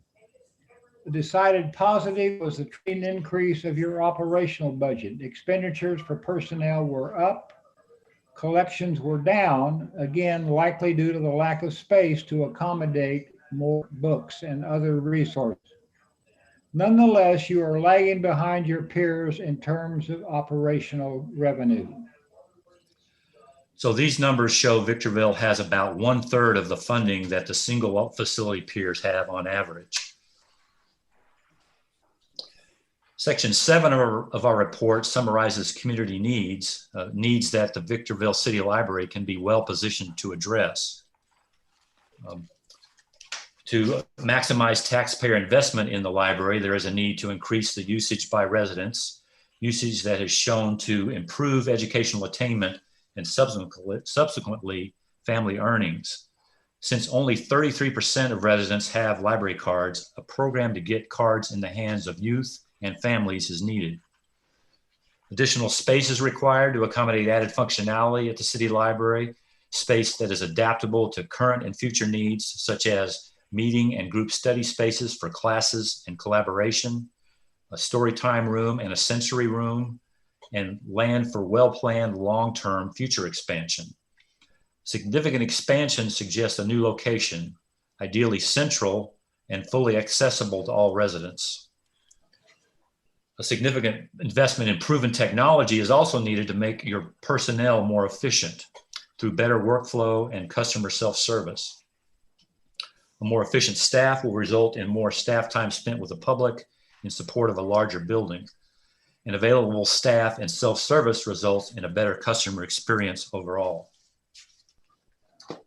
Although total staff and librarian numbers are low, the public sings the praise of library staff. They do more than your library building should allow. While your children's services are good, the number one needed personnel improvement is to have a professional children's services librarian on staff. Some of your library employees are interested in becoming librarians. They should be supported with city employee incentive scholarships, library school internships, and ALA scholarships. The current building size will not allow a larger collection. However, a bigger collection is not necessarily a better collection. We are pleased to use and to see the weeding of the collection that City Librarian George Carter and staff have started there. This is a most positive development. And installing user-friendly, fully ADA compliant shelving is needed to make books easier to find and easier to reach in order to increase the use of the collections both in the library and at home. Now, you cannot have a better library without more funding. $7.21 per capita is quite low when you consider the fact that the average cost of one hardcover book is more than twice that. An amount, considering operational budgets, the national level average over $36 per capita, $39 per capita, I'm sorry. And there are many available sources of library revenue beyond your general fund, which we will cover at a later slide. Our recommendations are designed to allow the library to grow with the community while meeting the needs of all residents who choose to use the library. Our three overriding recommendations are: 1, more space, a goal of 0.5 square feet per resident; 2, more staff, which is professional specialists in various age and/or language cohorts; and 3, more funding, both capital and operational. Highlights of some of the recommendations contained in our final report revolve around adequate space and leveraging the use of proven library technologies. Radio frequency identification, or RFID, is the technological key to your library's future, supporting self-checkout by customers, automating the sorting of returned books, inventory control, and potential 24/7 service opportunities. In addition, strong Wi-Fi bandwidth and charging stations for customers' laptops and phones will be critical as more customers bring their own devices to the library. Laptops and internet hotspots for checkout, for use at home and in the library, and services accessible via smartphones. All of these improve the customer experience. Your projected 2040 population of over 142,000 residents equates to a needed square footage of over 70,000 to reach our recommended target of 0.5 square feet per capita. Also important is that almost $2 million of the lease space price you see here in this table is for furniture, equipment, and technology that will move to the new central library once it opens. And that $2 million is credited in the $43.5 million price tag you see here for the new library. It is critical to note that each year delay, the new central library adds over 1.3 million of cost inflation to the price of the project. So as we all know, time is money in the construction industry. So what are our service recommendations? As said earlier, children's services are so very, very important. Reading is still fundamental, especially for an early age. As the chart depicts, daily reading makes a huge difference in how children will do in school and being successful throughout their life. Early vocabulary building is difficult to close a gap when that exists, and it takes a long time to try to do that. Library support of early learning and parenting initiatives are critical to long-term educational success. The library should continue to reach out to those in the community who may not use the library so that their children do not have to play catch up in school. Trends in library combine hands-on stream curriculum, so for science, technology, reading, engineering, art, and math, with fun ways to learn. Classes in robotics and computer coding are incredibly popular, teaching future job skills to teens, adults, and even third graders. And youth gravitate toward the arts with popular poetry out loud programs and to use film, animation, and music software programs. And certainly not to be overlooked are the adults, your taxpayers, and their families. Preparing or retooling residents to the employment market includes literacy in both job skills and language. Classes are commonplace for English and as a second language and for GED. As the pandemic subsides, perhaps the most critical service the library can offer is job-seeking skills. Access to computers on site and through checkout provide job seekers with the necessary tools to apply for a job online, as most employers now require. Resume writing, guidance for careers, and educational programs should be offered at the new library. Entrepreneurs discover how to use the library to benefit their startup businesses.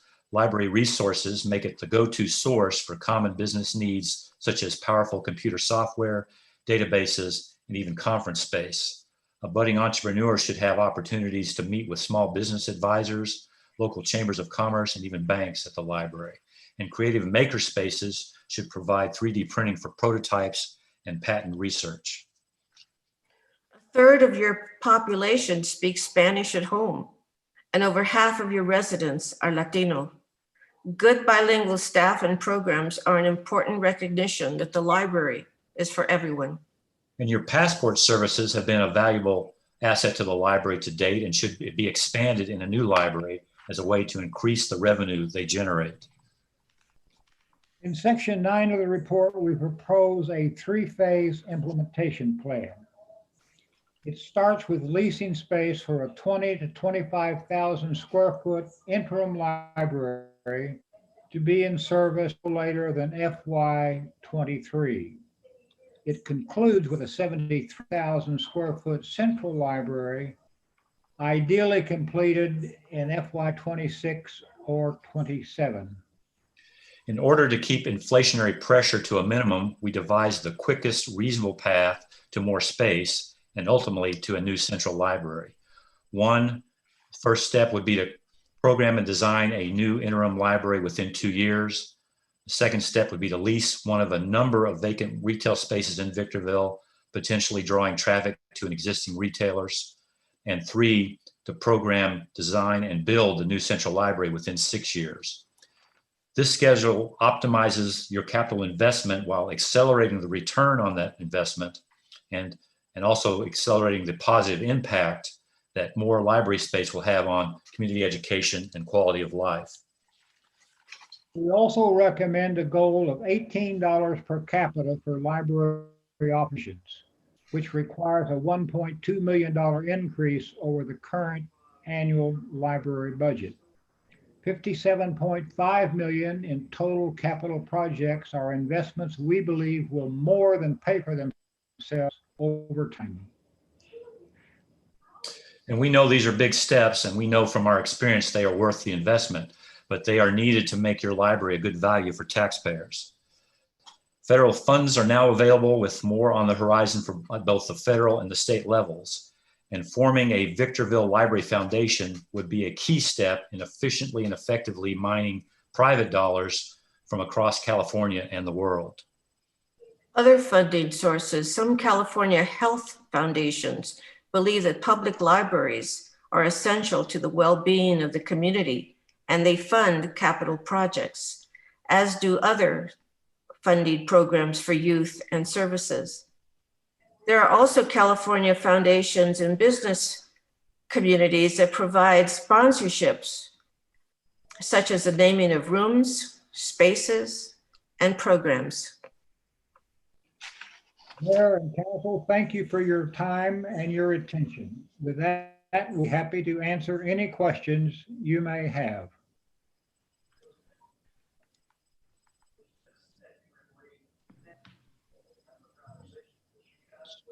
The mayor must be muted. I am. My apologies again. So thank you for the wonderful presentation. You did an excellent job of taking voluminous information and condensing it into bite-sized pieces for the council. I think that if I recall correctly, the report was about 400 pages. So thank you for that. So we'll go ahead with the clerk reading the recommendation, and we'll go into questions. Madam Clerk. That the City Council adopt the library master plan as prepared and presented by Godfrey's Associate Library Planners and Consultants. Thank you, Madam Clerk. Okay, we're going to take technical questions for clarification. We're going to begin with Mayor Pro Tem Irving. I really don't have any technical questions. That was a very comprehensive presentation. So thank you very much. Okay. Thank you, Member Becerra. I also have to agree with Mayor Pro Tem, very well put together, and my questions were answered again when I met with Mr. Metzler and our team, what direction we can go in this. So this is mainly going to take us some discussion in the future that will not include them. So thank you very much. I appreciate the presentation. Thank you, Member Becerra. Member Gomez.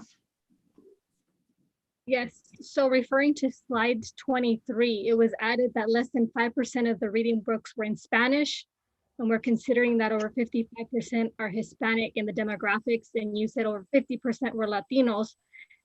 Taking into consideration that data that you brought to us, what would be a numerical ratio or figure that we should have in percentage instead of 5% books in Spanish?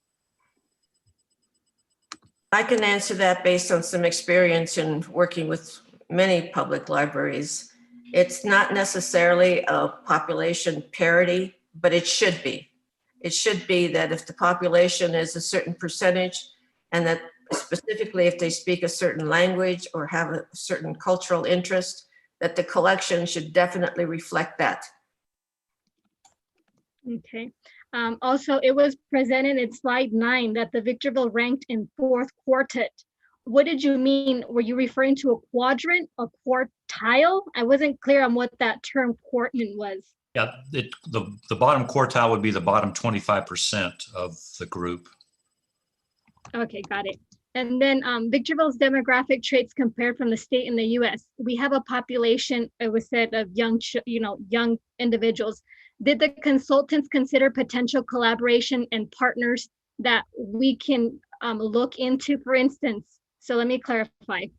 You brought all this data and then analysis. I think the city of Victorville, I don't know if they have the experience or can delve into collaborative means of looking for others, but we didn't hear it in your analysis. Collaboration with schools, we didn't hear that. Did you have suggestions? We talked about that consistently and quite a bit among ourselves. The experience of libraries around the country is that cooperation with schools is best done when each has its own facility. The evidence of public libraries housing school libraries or vice versa has been just quite frankly a dismal failure every place it's tried, primarily because of censorship issues with library materials. But partnerships in terms of after school homework and things like that are very popular and very successful. Yeah, you'll notice you might notice on slide 52, the last bullet on that slide talks about partnerships as part of the funding options. It would be typically you would partner with like-minded service organizations by providing them space, and they would provide the staff. So it helps keep your largest operational line item down in terms of staffing costs by merely providing them space for their people to come on site and help provide programs and services.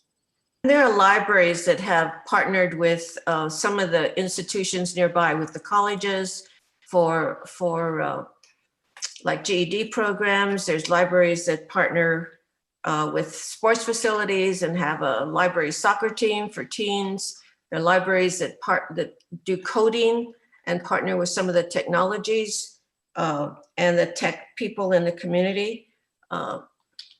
Schools, libraries have after-school programs. It's almost libraries serve meals, for families. So the variety of possibilities, once you have the space and the staff to provide community services, is just, there's no end to it. And you'll see that the community flocks toward that. Yeah, I mean, partnerships are like a marriage. So you definitely, you have to make sure that, again, you're dealing with like-minded service entities, and you reach an agreement, probably written ahead of time before you embark on a specific partnership. Okay, and then thank you. Slide 41, something about a new central library. Was that something we were imagining or we're proposing? I wasn't clear. That is our primary recommendation, is that you, in order to gain space, more space immediately, you could rent space for a 5-year lease period.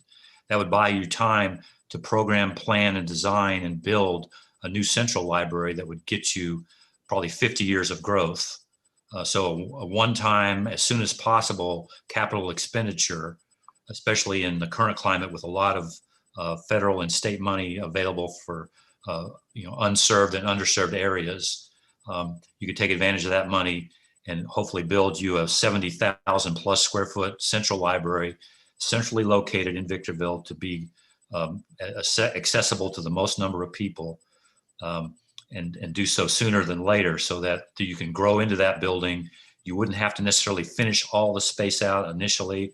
Some of that space could be used by other city functions in the interim, but eventually it would grow to be all library space, and would accommodate about half a square foot per person in 20 years from now.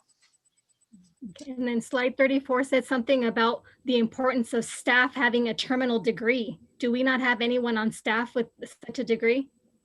You do, but it's if you look at those charts, you'll see that the percentage is, again, very much lower than all of your peer groups. So the kind of a best practice is to get to about at least a third of the staff with a professional degree. And we noticed that as one of the city strategic plan goals was the city might offer internships and or scholarships for some staff. We think this would make a lot of sense for current staff to be able to go to library school, which they can do online for many schools, or even maybe you've traveled to Los Angeles to go in person. But I think the opportunities are there for a lot of librarians.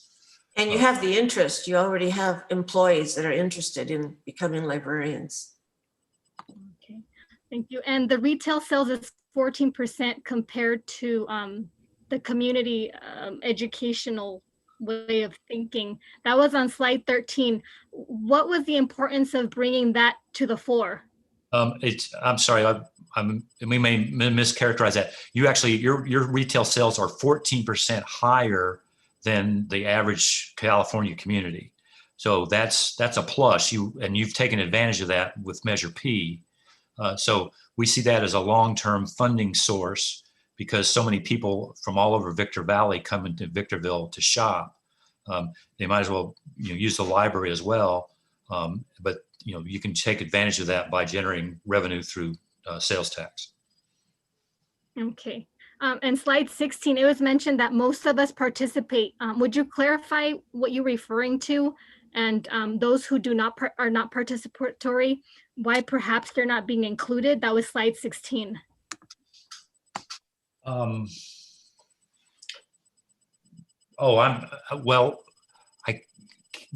We started this community engagement process before the election. So I think we had one-on-one interviews with the former council, but I'm not sure we had an opportunity to schedule interviews with the current council. So I think we might have missed some people there, but I can't be certain of that. But certainly we're open to discussing with anybody we miss. We're open to having that discussion and adding that input into our report. Okay, because I know I wasn't interviewed. I mean, I don't think I was. I don't know if the rest of the council was. I just felt like if we're all being included, I would have loved to be a part of it. I'm working on my doctoral degree and I understand the need to have a library and a lot of space. I have to travel all the time for that. So I appreciate, this question is for staff. Has the finance department anticipated where funding may come from today Your time versus is in up. the future? Thank you, Member Gomez. Mr. Metzler, since Ms. Gomez was just about finished with that question, can we answer that? Yeah, so the question was whether or not the finance department has anticipated funding, and it really hasn't been the finance department's role to anticipate that. That is certainly something that we anticipated as we rolled out and made the case for and tried to justify Measure P. However, certainly it wasn't envisioned, because this study wasn't done, what the exact recommendations were going to be, what the magnitude of the recommendations were going to be. And I can tell you that's probably going to be our biggest challenge to attend to. And, as we looked at the presentation materials before this meeting, we certainly have to decide, interim versus jumping straight to a long-term solution. The concept of a new central library is not new to us. In fact, it was back in maybe 2006 timeframe where that was considered, and we actually bought property across the street from City Hall to pursue that kind of an endeavor. That project halted, and then of course the approach that the City Council took was to develop a master plan. So at least we had some kind of a framework or a template to lead us going forward. With this information, we can now start working towards not only identifying exactly what the project is going to be, but also identify how we're going to fund it. I can tell you right now, it's not my vision that Measure P is the answer to this type of a project, especially as it relates to the 70,000 square foot central library, though I think we should in fact try to pursue that. We likely will have to identify other funds, whether it's pursuing grant funding. But also one of the things that we will do is, as we're currently considering and conducting our development impact fee study, one thing that is not in our DIF structure is a fee associated with the capital related to a library. So certainly we'll use this master plan to serve as template to lead us down that path, so that as development occurs, we actually have a collection mechanism similar to what we have for a lot of other public facilities. For then we could use that to help defray some of these costs. I think with all that being said, the one point that I would like to make is, with this master plan, we certainly have a lot more information. I suspect as a part of the budget, we'll be recommending that we retain some professional consulting help to help with the site design. And with that, this project's not going to happen overnight, certainly. And I think I have to impress upon that, because there still is a lot to do to figure out how we're going to get to that ultimate goal. Thank you. Thank you, Member Gomez. Madam Mayor, may I be recognized? Yes, Member Becerra. Mr. Waters, I know you mentioned about renting maybe one of our buildings that are available or that are empty. I thought a library has to be Y rated for the flooring, 200 pounds per square foot in the building. No, that's not quite Yeah, right. I'm being the architect on the job. Let me explain. Let me take that question. Actually, in the old days, when the book stacks were 7 feet high or more, you needed 125 pounds per square foot. But now as we talked about, having fully ADA compliant shelving means wider aisles and lower shelves, so that someone in a wheelchair can reach all shelves. They do not have to have help to get books off the top shelf. We also know that the shelves on the bottom and then the top don't circulate, because people can't read the name on the spine. So by bringing those within reach, we make them more circulatable, and obviously the load is much less. On top of that, most retail stores are designed with a very strong live load or dead load, both live and dead load for the flooring. As you know, they have shelves and a lot of product on them that is as heavy, or maybe sometimes heavier than books. So we don't think that's really a problem in any of the spaces we looked at. Okay, thank you, sir. That's it. Thank you, Madam Mayor. Thank you, Member Becerra. All right, and the chair just has a few questions. A couple that were posed by audience members, and the first one is, gentlemen and lady, did we take a look at the county taking over our library system? Well, you're a member of the county system at one time, and then you left the county system. Right. And that, so we did not look at rejoining the county system. We think that Victorville is large enough, well organized, and adequately sized in every respect to be an independent library and to not have to be curtailed by an entity that might delay. And I would doubt that you would ever have a large central library in Victorville if you were a member of a county library system. Thank you. And then with regard to, I apologize, I wrote the slide number down, but I can't read my writing. So on the recommendation to lease a building straight away, did I understand that correctly? That would be the first step rather than to build our own.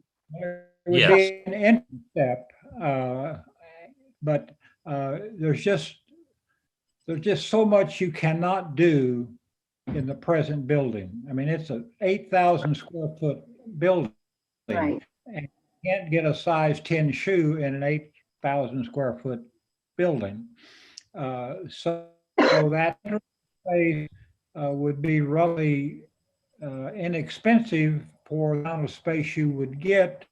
And as Brad pointed out, and as we pointed out, some of the investment in that would be transferable to the new central library. That would be your own building that you would build from the ground up. But if you don't get more space, you're going to have a hard time in the in-between, I think, in convincing people that Victorville really wants a new library. If it keeps that 8,000 square foot building, you could invest money in that and make it better, but it still would be 8,000 square feet. Sure. Or the alternative would to construct a new site. Is the lot across from City Hall? I'm taking it that's just too small. It's not necessarily too small for a 70,000 square foot building. That would definitely be a multi-story building. We can tell you that the most efficient libraries to staff, and staffing is your highest operational line item, most efficient library is a single story building, but after a certain size, it's too much space for one person or for people to navigate on one floor. So it would have to go to a second floor or maybe more floors. But all of those lots combined into one larger lot would support a 70,000 square foot multi-story building. But not a single story. It would be easily do a single story, but not 70,000 on one floor. No. Yeah. Okay. Right. All right. And then I had a community member some time back approach me, and this is a question from Mr. Metzler, about the existing library, and that when the grant came, that there was a contingency on it that it be used for a public library. Does that same contingency remain?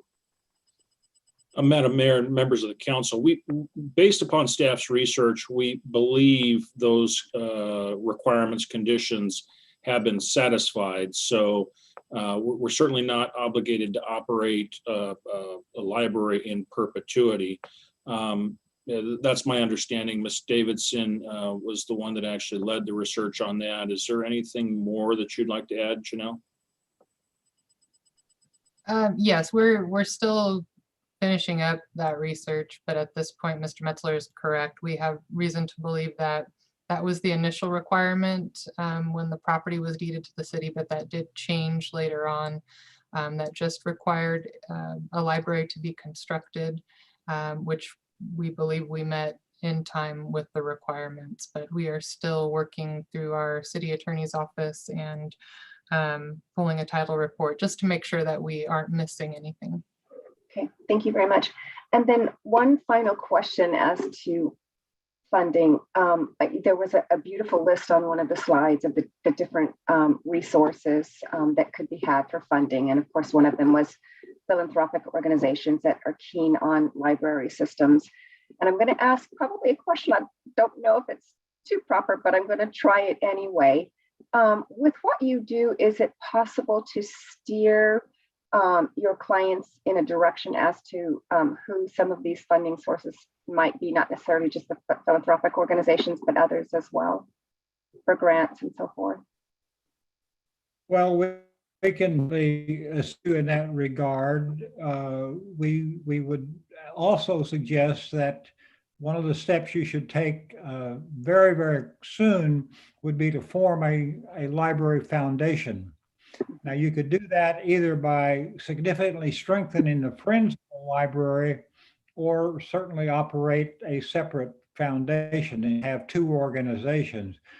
My own feeling is that you would be best served by helping the Friends become a bigger, and when I say better, I mean bigger would be better organization that could take on funding possibilities. And then you might want to buy a membership to the Foundation Center, headquartered in New York, which has thousands of foundations listed and how to apply to them and which ones like to do this and which ones like to do that. And then not to be overlooked ever is right in your own city. There's money there to be had. I can guarantee you that there's somebody there who could write a check for the full cost of that interim library space, and they wouldn't blink an eye, but they'll never step forward. You've got to find them and convince them to do that. They're ready to do it, but you have to come to them. They're not going to step out in front of you. There's always that hidden agenda.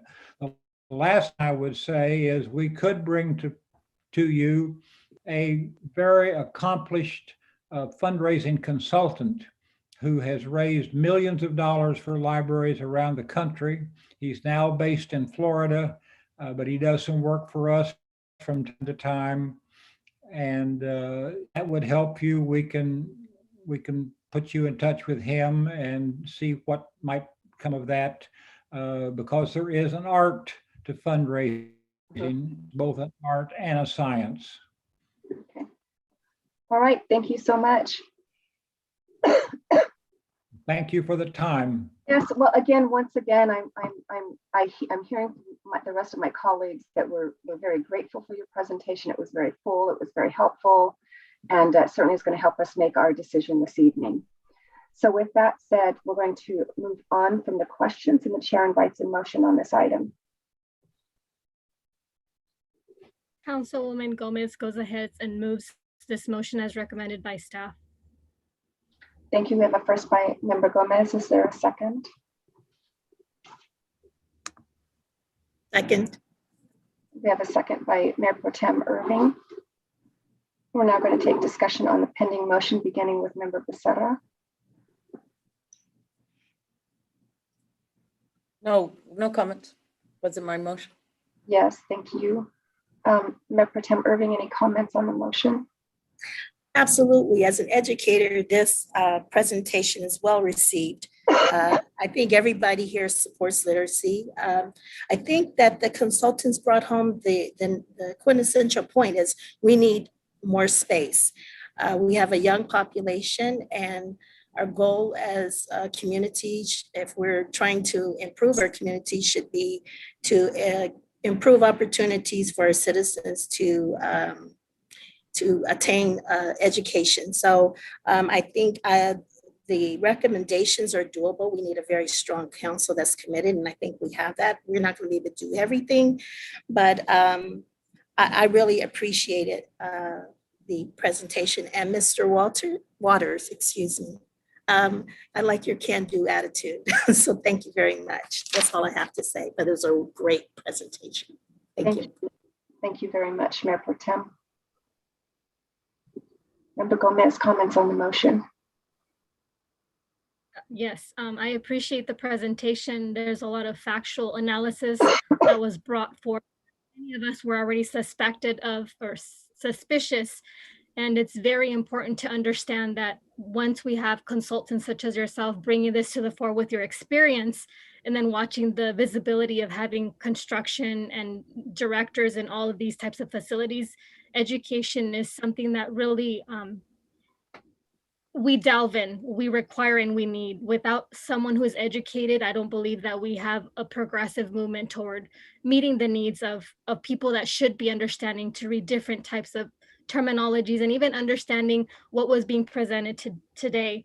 I know Rita Ramirez was a big proponent of this item, and I'm sure she would be thanking you and probably be watching this. And I appreciate the fact that as educators yourself, it doesn't have to have a degree, but as an educator learning from the ground, you're bringing a lot of information that our community has not quite yet been satiated. And hopefully the framework and Mr. Metzler and everybody of the executive team understands that our community is in need of something like that. And that's what they have professed, as I understood. So thank you so much.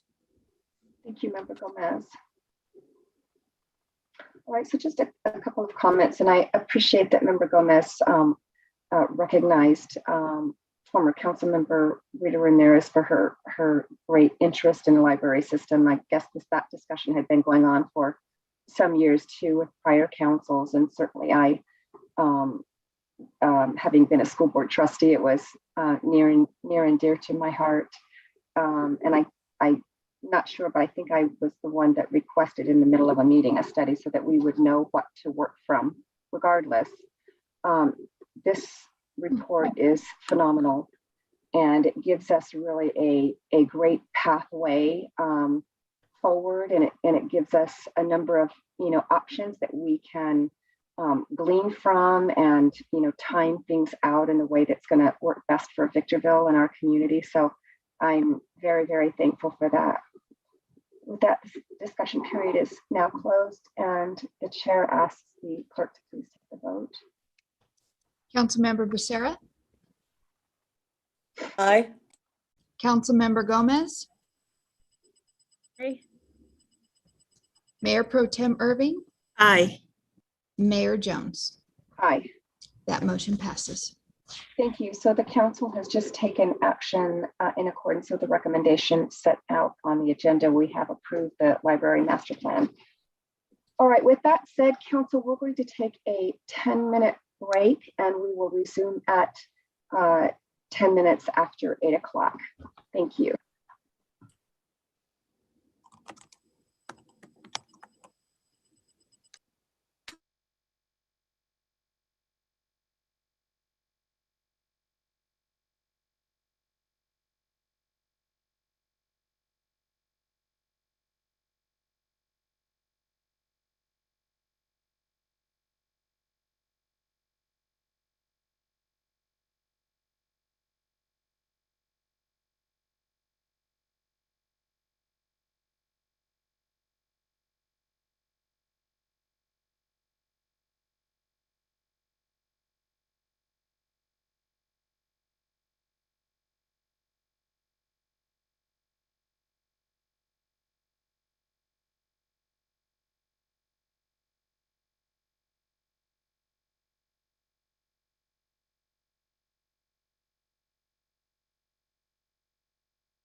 Okay, is everyone back? Do we have, I see Member Becerra. Do we have Member Gomez? And Mayor Pro Tem, I see Mayor Pro Tem Irving. Do we have Member Gomez with us? I am searching for her. She must have logged off first. Let's see. Okay, yeah, she's on. Okay, very good. And we have Mr. Metzler and Mr. DeBornowski. Very good. All right, so we're going to resume our open session from our short break. And we're going to move on to item number 11, purchase of 3 10,000 kVA natural ester fluid filled substations. Mr. Metzler. Thank you, Madam Mayor and members of the council. We've discussed this item in general previously, where we've identified that there are capacity needs to be attended to out at the Southern California Logistics Airport, particularly relating to VEMUS's electric services. This item is dealing with transformers that are long lead items that are necessary to actually provide for that expanded capacity once we improve the interconnect out at SCLA. So with that, this item is actually submitted by your Director of Electric Utility Services, Ms. Hampton. She's available for any technical questions or comments you might have. Thank you very much. All right, Madam Clerk, will you please read the recommendation? That the City Council approve a sole source arrangement with ABB Enterprise Software for the purchase of electric utility distribution equipment and the purchase of 3 10,000 kVA natural ester fluid filled transformers substations from ABB Enterprise Software in the amount not to exceed $726,232.50. Thank you, Madam Clerk. Okay, we're going to move on to technical questions for clarification as it relates to the staff report. We'll begin with Member Becerra.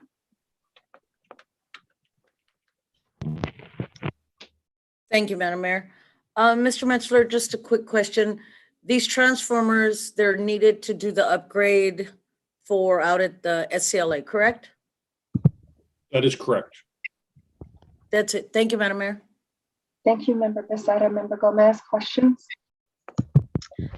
Yes, would the person in charge of explaining the term sole source explain why the city of Victorville has chosen, or maybe not chosen, but we're going through the sole source for these transformers? I'm not familiar if other companies, I didn't do the research, so I don't know if someone else did.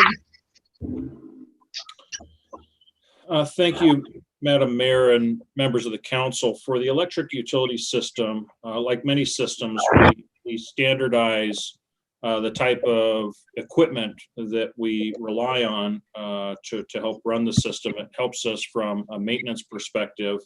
I can have our electric utility director, Ms. Hampton, speak a little bit more specific to this particular vendor. And then if there's a need to better describe or explain the sole source purchasing provisions, we have our finance director, Mr. John Mendiola, to answer those questions. Yeah, thank you, Mr. Metzler. Madam Mayor and council members, for the VEMA system, we do standardize the equipment on the system that allows us to have redundancy in our system. It allows us to have lower maintenance and training costs. We know that we have equipment that is well made, that is reliable, which is extremely important for our customers. It creates some efficiencies with parts interchangeability, and it reduces the outage downtime for our customers if we would lose one of the transformers. We have other transformers that could be used in its place. So it's the common spares program. And that's the justification for the sole source in this case. Okay, it was my understanding that a sole source was the last option that the city would have, because there was nothing else that we can go to shop for because it was so specialized. But I believe that my interpretation is not correct after listening to what you've stated.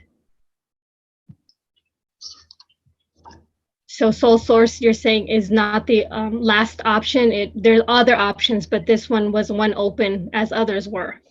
That's correct. Well, so in this case, it's for standardization. So it helps in our system that all the transformers are standardized. We have that way we have backup. We have parts that we can interchange. We don't have to train people on all the different types of transformers. So it makes sense. And most importantly, if something would happen where the transformer would go down, we would have common spares that we could use so we could get our customers right back up.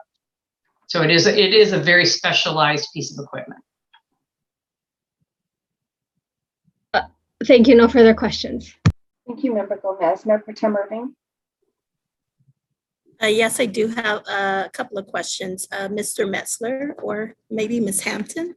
I noticed that staff is recommending that we purchase 3 transformers. My question is, do we need all 3 transformers, or is this just a great deal that's proposed to us? And I wanted to make sure that my understanding is correct, that at a later date, we're eligible for a refund, a reimbursement for the cost of these transformers. Is that correct? That's correct. So I'll answer your second question first, which is yes, okay. It's eligible for reimbursement if we do go through the bond authorization process. And that was approved back in March when we came to council. And the other question on why are we purchasing 3 is, do we need all 3 of them, or is it a great deal? I'm gonna say that it's an expensive deal, but it's yes, that's true. The answer is the design that's required in order for us to increase the capacity to over 40 megawatts for the system requires the transformers and to make sure that we have a redundancy on the system. Gotcha. Thank you so much. Thank you. Thank you, Mayor Pro Tem. And the chair has no questions and invites a motion. Madam Mayor, I move that we follow staff's recommendation for the purchase. Thank you. Is there a second? Second. Second. So we have a first by Member Becerra, second by Mayor Pro Tem Irving. We take discussion on the pending motion, beginning with Member Becerra. Any comments? No comments, Madam Mayor. Thank you. Thank you. Mayor Pro Tem Irving, any comments on the motion? No, thank you so very much. Thank you, Member Gomez. No comments. Thank you. And the chair has none. Discussion is now closed. Madam Clerk, will you please take the vote? Councilmember Becerra? Aye. Councilmember Gomez? Aye. Mayor Pro Tem Irving? Yeah, aye, yes. And Mayor Jones? Aye. That motion passes. Thank you. So the council's taken action in accordance with the recommendation posted on the agenda. Moving on to item 12, purchase of one aircraft rescue and firefighting vehicle project number CC 21-106. Mr. Metzler.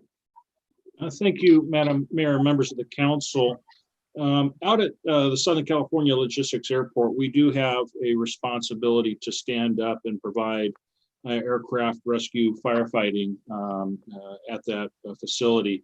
And the level of service can vary by what they call index. And the indexing pursuant to the FAA guidelines is anything from index A being the lowest, index E being the highest. And currently we operate either at index C or index D. And this particular item would be the purchase of a refurbished ARF unit that would actually bring us capable of ramping up to index E. And really what that means is it provides us with the ability to have the appropriate fire service for any passenger aircraft, wide body type aircraft like a 747 or a 787. So with that, the author on this item is your airport director, Mr. Eric Ray. He's certainly available for any further questions or comments you might have. Thank you, Mr. Metzler. Madam Clerk, will you please read the recommendation? That the Board of Directors approve the bid award and purchase of one aircraft rescue and firefighter vehicle in the amount of $77,100. Thank you, Madam Clerk. Technical questions for clarification, beginning with Member Becerra.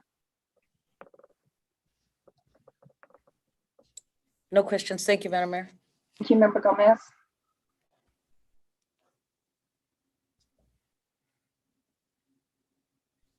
Member Gomez, are you with us? Okay, we're going to move on to Mayor Pro Tem Irving and try Member Gomez again in a moment. Mayor Pro Tem. None, ma'am. Thank you. Member Gomez. Okay, Member Gomez is not with us, so we're going to move on. The chair has no questions for clarification. Chair invites a motion. Motion to approve The staff's recommendation. Thank you. Is there a second? Second. Thank you. I have a first by Member Becerra, second by Mayor Pro Tem Irving. We're going to take discussion on the pending motion, beginning with Member Becerra. No discussion, ma'am. Thank you. Thank you. Mayor Pro Tem Irving. No discussion. Thank you. Thank you. Member Gomez, any discussion on the pending motion? Member Gomez is not with us. Mayor Jones has no discussion to offer. Discussion period is now closed. Madam Clerk, will you please take the vote?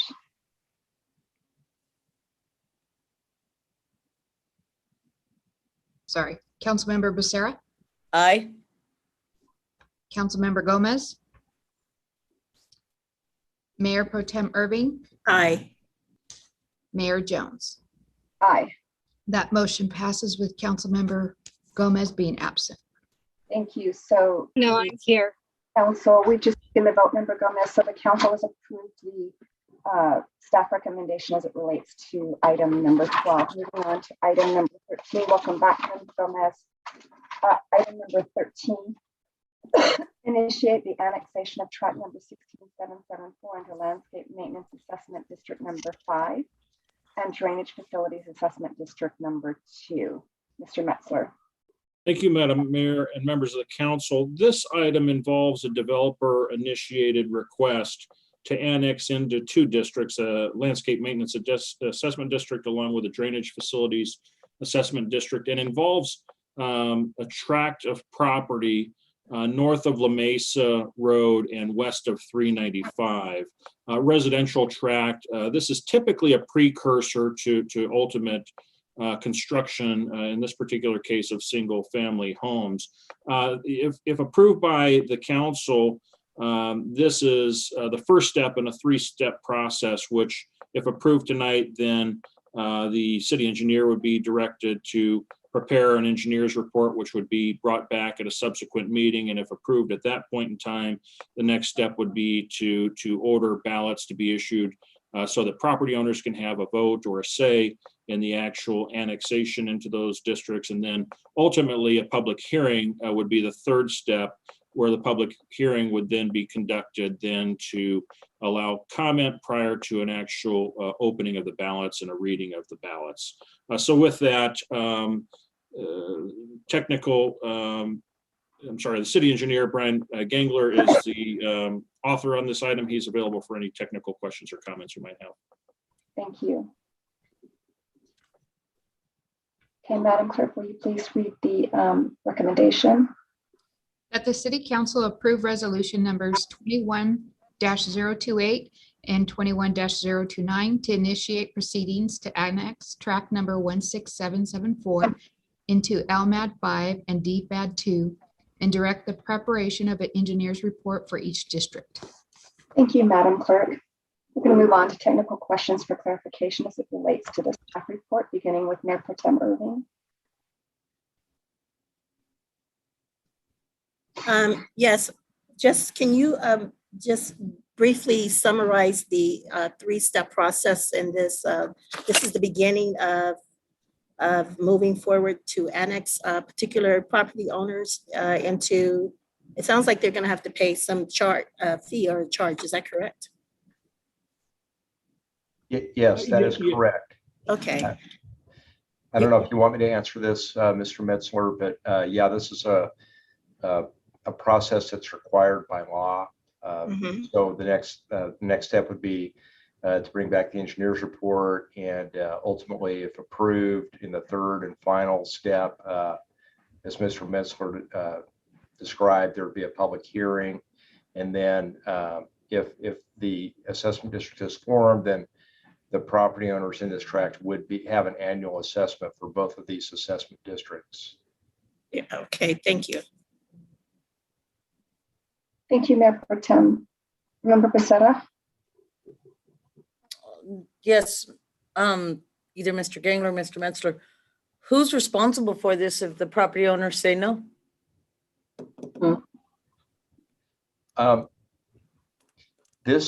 So that's an important point. So in this case, this is under one ownership. This is currently a vacant, undeveloped land, but the map was recorded. So the developer is the owner of the land, and the developer petitioned to annex into the district, and that was a condition of approval placed on the property. So it is a requirement.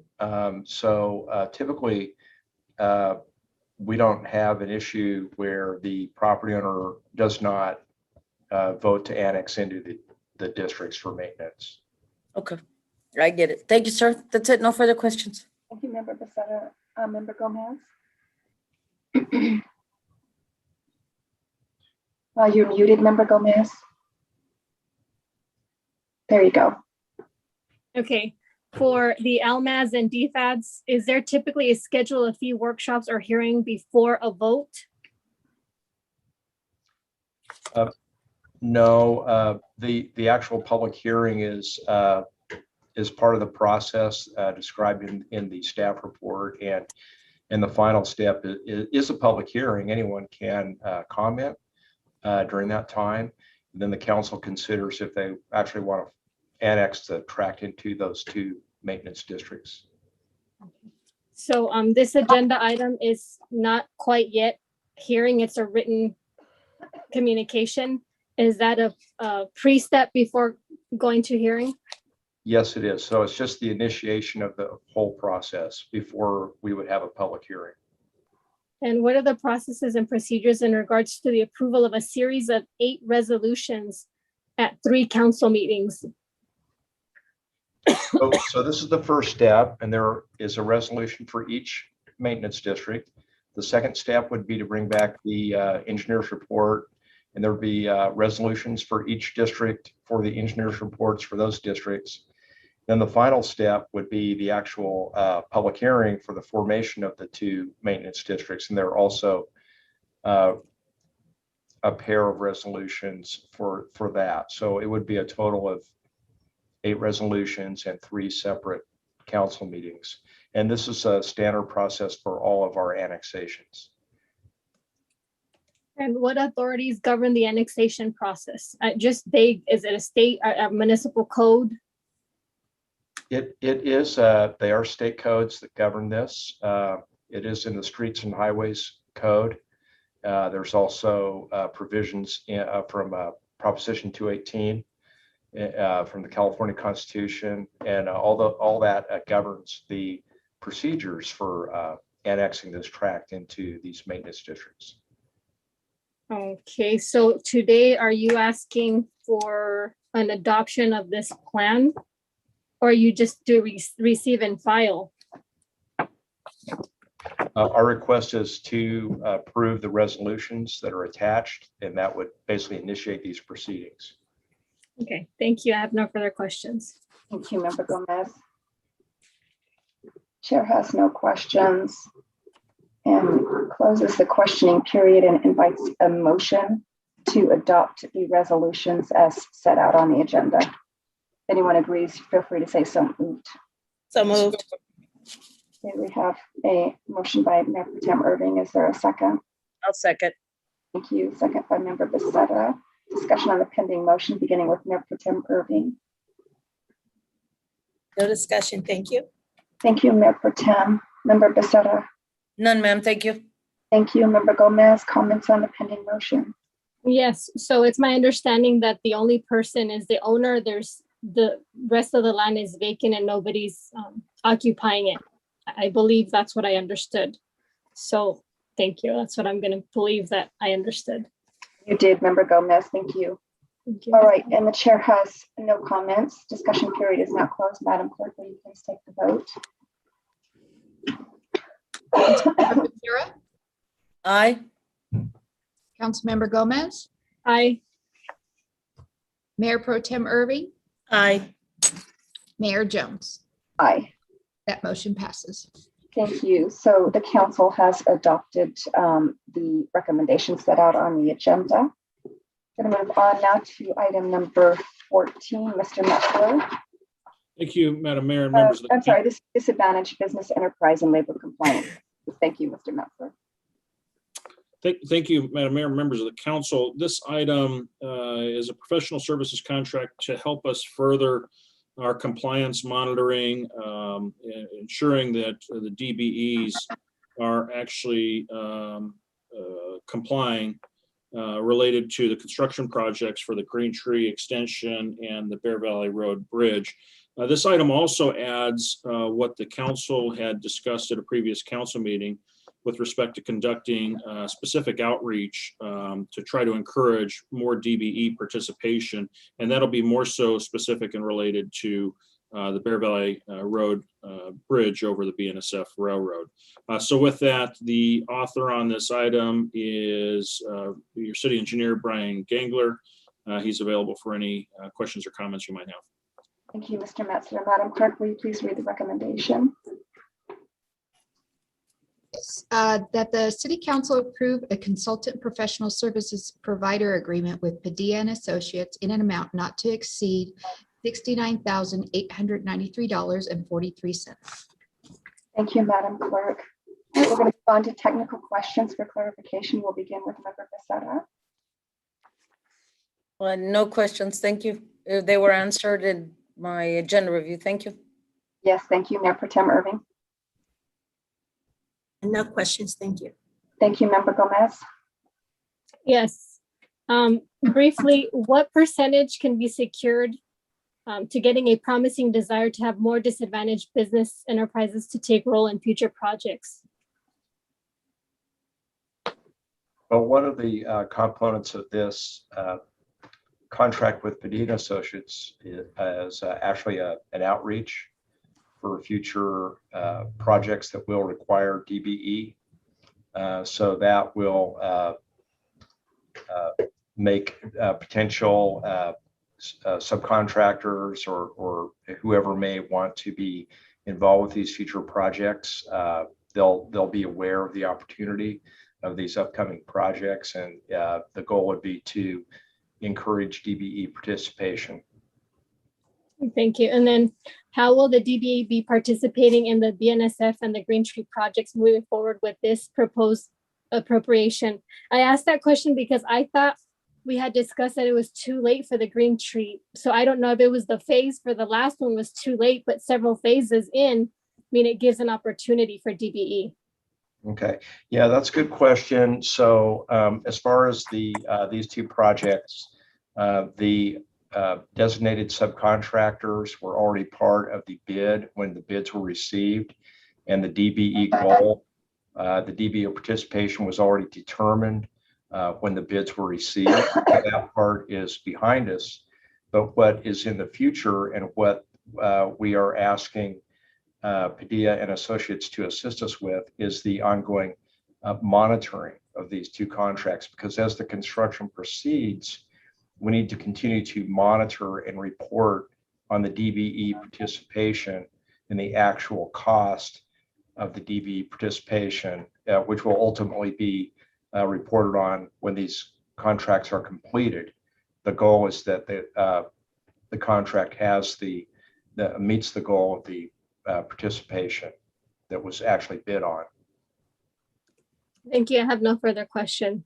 Thank you. The chair has no questions, and thanks to staff for a detailed report on this. All right, in proceeding from questions, the chair invites a motion. So move, Madam Mayor. The staff recommendation. Staff recommendation, yes, ma'am. Second. Thank you. We have a first by Member Becerra, second by Mayor Pro Tem Irving. We're going to take discussion on the pending motion, beginning with Member Becerra. No discussion, thank you. Thank you, Mayor Pro Tem Irving. No discussion. Thank you. Thank you, Member Gomez. Not at the moment. Thank you, and the chair has none. Discussion period is closed. Madam Clerk, will you please take the vote? Councilmember Becerra, Aye. Councilmember Gomez, Aye. Mayor Pro Tem Irving, Aye. and Mayor Jones. Aye. Motion passes. Thank you. So the council has taken action in accordance with the recommendations set out on the agenda. We're going to proceed to item number 15, Green Tree Boulevard Extension Project, Amendment number 1 to funding agreement with County of San Bernardino. Mr. Metzler. Thank you, Madam Mayor and members of the council. Yes, this is the funding agreement involving the Green Tree extension. This actually just buttons up the term associated with the agreement. Currently, the term expires June 30th of this year, and this extension would actually extend out to 2023. I'm sorry, to 2024. So with that, this is necessary to ensure that all the funding will be in place to help build the project. Currently, we're envisioning a notice to proceed to be issued on May 19th. And if so, then that would give us a target start date, a start of construction for the Green Tree extension on or right around June 2nd of this year. So with that, the author on this item is your city engineer, Brian Gangler. He can answer any questions you might have regarding this item. Thank you. And before we move to that, Madam Clerk, will you please read the recommendation? That the City Council approve Amendment number 1 to the funding agreement with County of San Bernardino for the Green Tree Boulevard Extension Project to extend the term of the agreement until June 30th, 2024. Thank you, Madam Clerk. All right, technical questions for clarification, beginning with Member Becerra. No questions, thank you, Madam Mayor. Thank you, Member Gomez. Yes. Will the extension of the project affect any matching grants or other external appropriations of dollar, or is this just procedural in nature? It does not affect the funding structure we have in place, just extends the time frame for this agreement. Okay, if Apple Valley's portion is fulfilled and all we have is the Victorville side, how close are we in terms of having the project? So in other words, I want to know if the extension of the date is going to affect by any means the project start, finish, or any appropriations of dollar, or are we talking about phasing or phases? And those phases are just part of the standard process of adopting a project such as this. If the council approves this item tonight, the schedule that I just outlined, notice to proceed on May 19th and start of construction June 2nd, those schedules we likely can keep. If this item does not get approved tonight, it's likely we may have to slide those dates until such time as we can get this agreement approved. Thank you. I have no further questions. Thank you, Member Gomez. Mayor Pro Tem Irving. No questions, thank you. Thank you. And the chair has none. We're going to proceed from questions, and the chair invites a motion to accept the recommendation, approve the recommendation set out on the agenda. Councilwoman Gomez goes ahead and approves as stated by recommendation of staff. Okay. Is there a second? Second. Thank you. We have a first by Member Gomez, a second by Mayor Pro Tem Irving. Discussion on the pending motion, beginning with Member Gomez. No discussion. Thank you. Mayor Pro Tem Irving. No discussion, thank you. Thank you, Member Becerra. No discussion. Thank you. Thank you. Chair has none. Discussion period is closed. Madam Clerk, will you please take the vote? Councilmember Becerra, Aye. Councilmember Gomez, Aye. Mayor Pro Tem Irving, Aye. Mayor Jones. Aye. That motion passes. Thank you. So the council's taken action in accordance with the recommendations set out on the agenda. Moving on to item number 16, memorandum of agreement to reimburse by and between the Southern California Logistics Airport Authority and U.S. Customs and Border Protection. Mr. Metzler. Thank you, Madam Mayor and members of the council. At SCLA, we do have customs presence, and that customs presence allows us to accommodate a variety of forms of international trade through our airport facility. We actually have a relationship where we contract directly with the federal government for the staffing related services.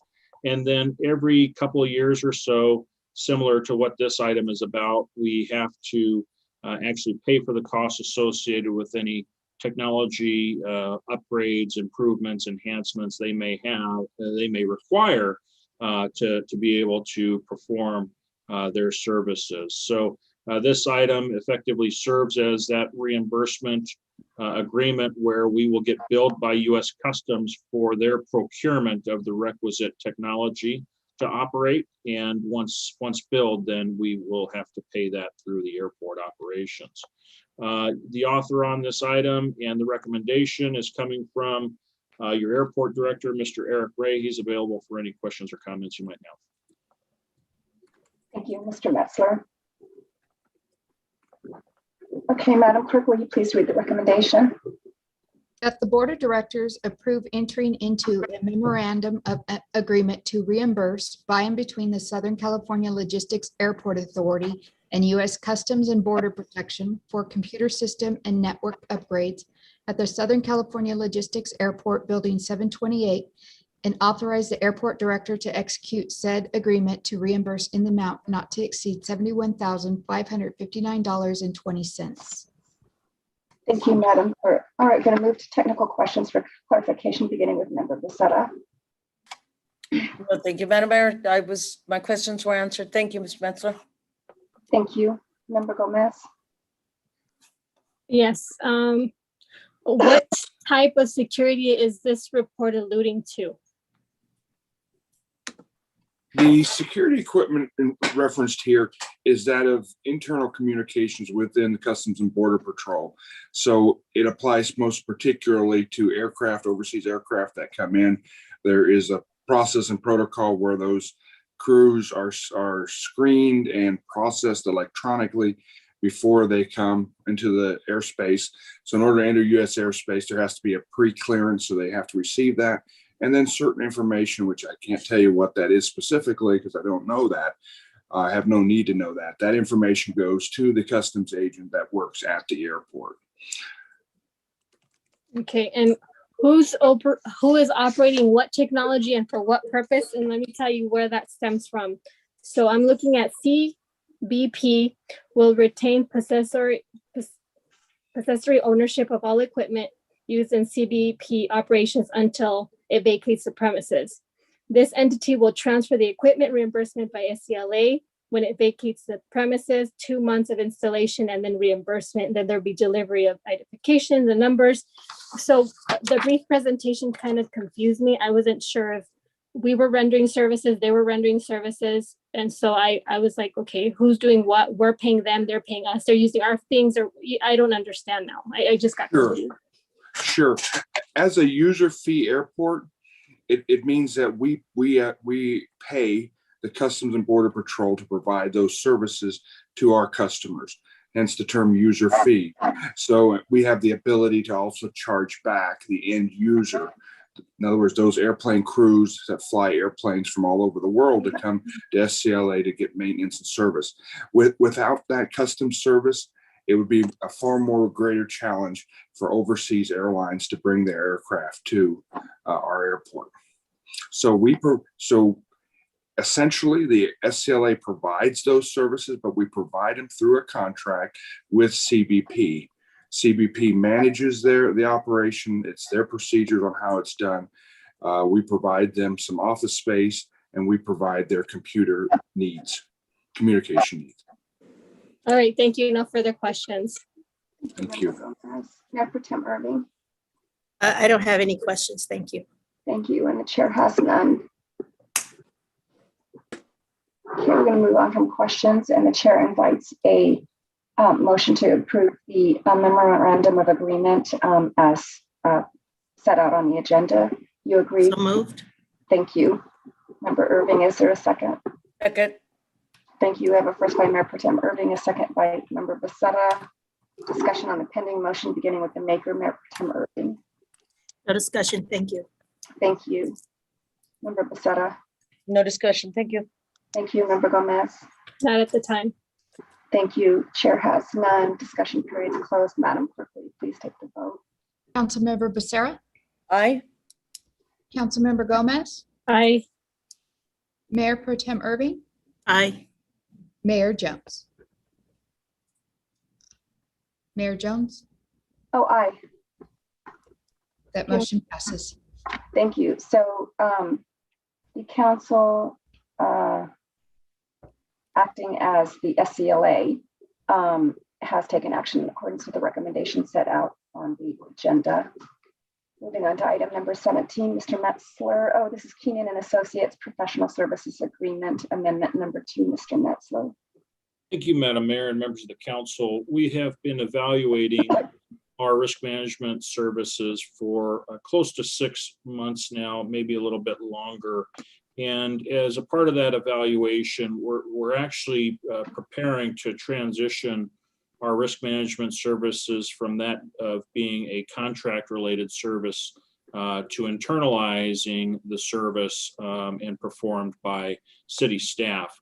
We're not quite there yet, but we do envision, as a part of the budget process, recommendations that will include bringing on a full-time risk manager to help manage our risk program. But until that time, until we're able to get that budget approved, and until we're able to conduct and complete the recruitment for that particular position, this contract is needed to provide us with that additional time and not have a lapse in service. So with that, the author and the recommendation on this item is coming from Deputy City Manager Sophie Smith. She's available for any questions or comments you might have. Thank you very much. Madam Clerk, will you read the recommendation?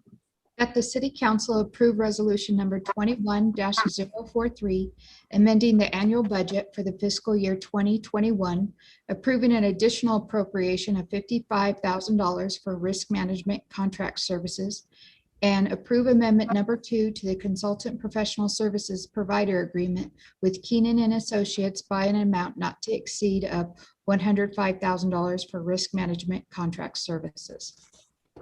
Thank you, Madam Clerk. Okay, we're going to move to technical questions for clarification, beginning with Member Gomez. Yes. What is Mr. Bouquet's role in risk management? I think he's a part of the team. Isn't he taking care of stuff like this? You can help expand. I don't know. Mr. Bouquet was our previous risk manager. He was a risk manager that performed services under contract as a consultant to the city. That's a contract that we ended back in, I believe, December of last year. I believe it was December of last year. And since that transition has occurred, we've relied on Keenan Associates to step in and bridge the service until such a time as we can internalize the services. Does the city have internal employees that can take care of the risk management services, like an interim?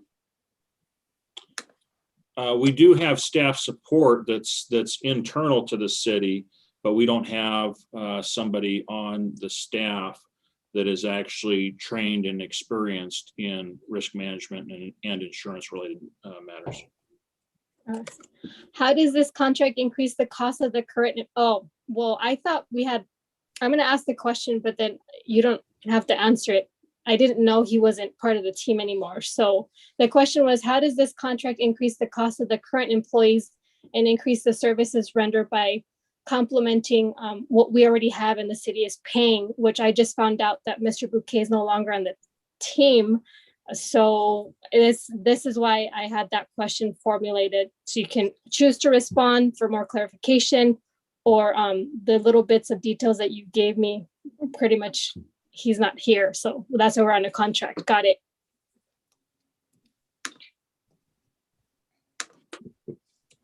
Thank you. Do you have any other questions, Member Gomez? No other questions. Thank you. Member Becerra? No questions. Thank you, Madam Mayor. Thank you, Mayor Pro Tem Irving. No questions, thank you. Thank you. And the chair has none and invites a motion to adopt the recommendations set out on the agenda. So moved, Madam Mayor, follow staff's recommendation. Thank you. Is there a second? Second. Second by Councilwoman Gomez. I think Mayor Pro Tem came in just a second. Yeah. Close. So we have a first by Member Becerra, second by Mayor Pro Tem Irving. Discussion on the pending motion, beginning with Member Becerra. No discussion. Thank you, Madam Mayor. Thank you, Mayor Pro Tem Irving. No discussion, thank you. Thank you, Member Gomez. Yes, in regards to the pending motion that's at hand, I think it would have been nice for council to know what was happening. I felt out of the loop, but hopefully that doesn't happen in the future. Thank you. Thank you, Member Gomez. The chair apologizes if the member feels that way. It certainly isn't the chair's desire. We follow the course of an agenda item the same way every time, unless it's an extraordinary kind of issue.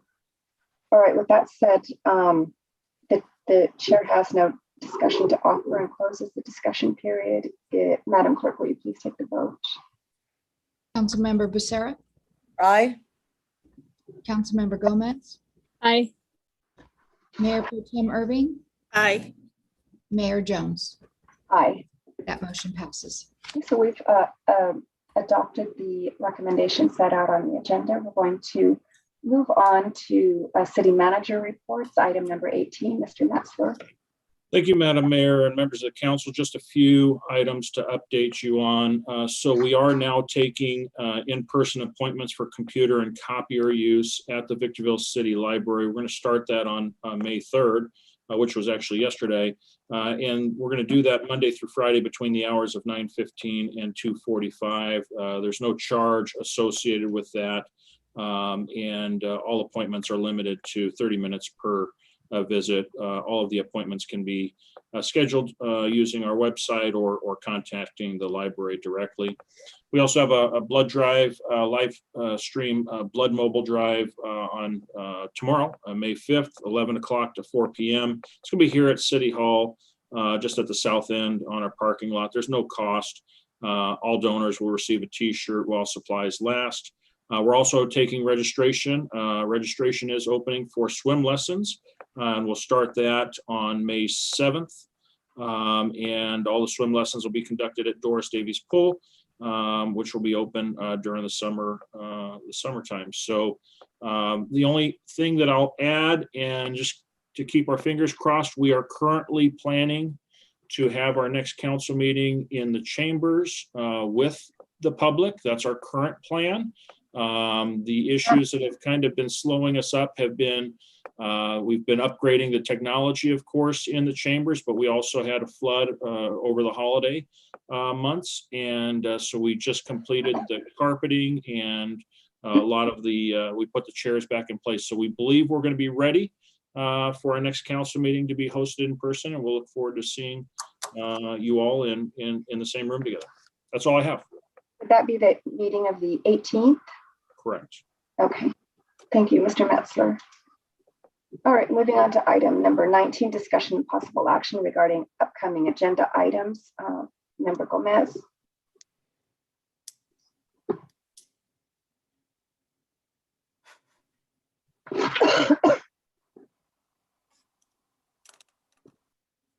Are you muted, member?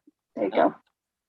Yes. So in writing, since the policy does say that I can request to have an appointee for the community services, I've done that and has not been put on the agenda. I'm not saying that I'm being ignored, so I'm going to revert and put it back here. My motion is to bring forth that same applicant who I had brought several times already to the next agenda, and that's going to be my motion. Okay, Mr. Metzler, can you offer a reason as to why that hasn't popped up on the agenda if it was requested outside of the council meeting? My recollection is we were just waiting to hear back from Ms. Gomez as to who she was going to actually recommend. My recollection was that the last thing that she brought to our attention was just to have that item put on the agenda, on every agenda until an appointment was made. And because there was nothing accompanying that in the form of recommendation, resume, letter of interest, that kind of stuff, and is why it hasn't been brought back. Our city clerk is probably closer to the situation than I. Ms. Robinson, is there anything I missed or anything more that should be shared with the council? No, and I have not received any letter of interest or resume. Okay, thank you. So, Member Gomez, this will be placed on the agenda post haste once the needed information is provided. Do you have any other requests? Yeah, the records, the records, we have records that show his resume is there. So if it was bypassed or overseen by all of you, I can only apologize, but it's on the record and you have his resume. Can you provide his name? Do you want me to provide it again? Well, No, it his was name. It was the same person I had previously brought up 2 other times. It's the same. I've not changed it. It hasn't been changed. Member Gomez, have a conversation with the clerk once the meeting is finished so that we can work this out. Do you have any other requests, Member Gomez? No, that's it. Thank you, Member Gomez. Member Becerra? Nothing, ma'am. Thank you. Thank you, Mayor Pro Tem. No, ma'am. Thank you. Thank you. And the chair has no requests. Going to move on to our final item this evening, which is item number 20. And this is reports from council members, again, using our new practices that we adopted. And we'll begin with Member Becerra. Thank you, Madam Mayor. Just to update, VVTA is one of the boards I sit on. VVTA is expecting 2 hydrogen buses to get here. They'll be in the desert here. They have not said what route they'll be on. So we'll be getting hydrogen buses up here. It's the new thing. If I may, Madam Mayor, to all the moms out there this Sunday, happy Mother's Day. And I'm going to say it in Spanish, Madam Mayor. Feliz Dia de las Madres, May 10th. So everybody who's, even the dads as both mom and dads, happy Mother's Day. That's it, Madam Mayor. Thank you. Yes. Member Gomez. Yes. Would you repeat, would you please repeat what we're on right now? Yes, we're on item number 20. It's the reports from members in accordance with our newly established policy. Okay, so yeah, as a public servant, I've attended various meetings that affect and influence legislation, policy, and decision-making processes to and for the community. This month, discussions have included upcoming release of the Census 2020 data, the quality of the data coming forth, and the impact of our congressional representation, including the needs of redistricting. There's several partners from the San Diego, San Bernardino, Riverside, and other counties that continue other discussions that are continued with what to look forth on the 2030 census. Also last week, It was a consumption of a 4-day convention that I attended that addressed a lot of the needs, not only in the state of California, but over the United States. A lot of legislative bills, a lot of resolutions, and there's so many things that I can say. And Feliz Dia de las Madres igualmente.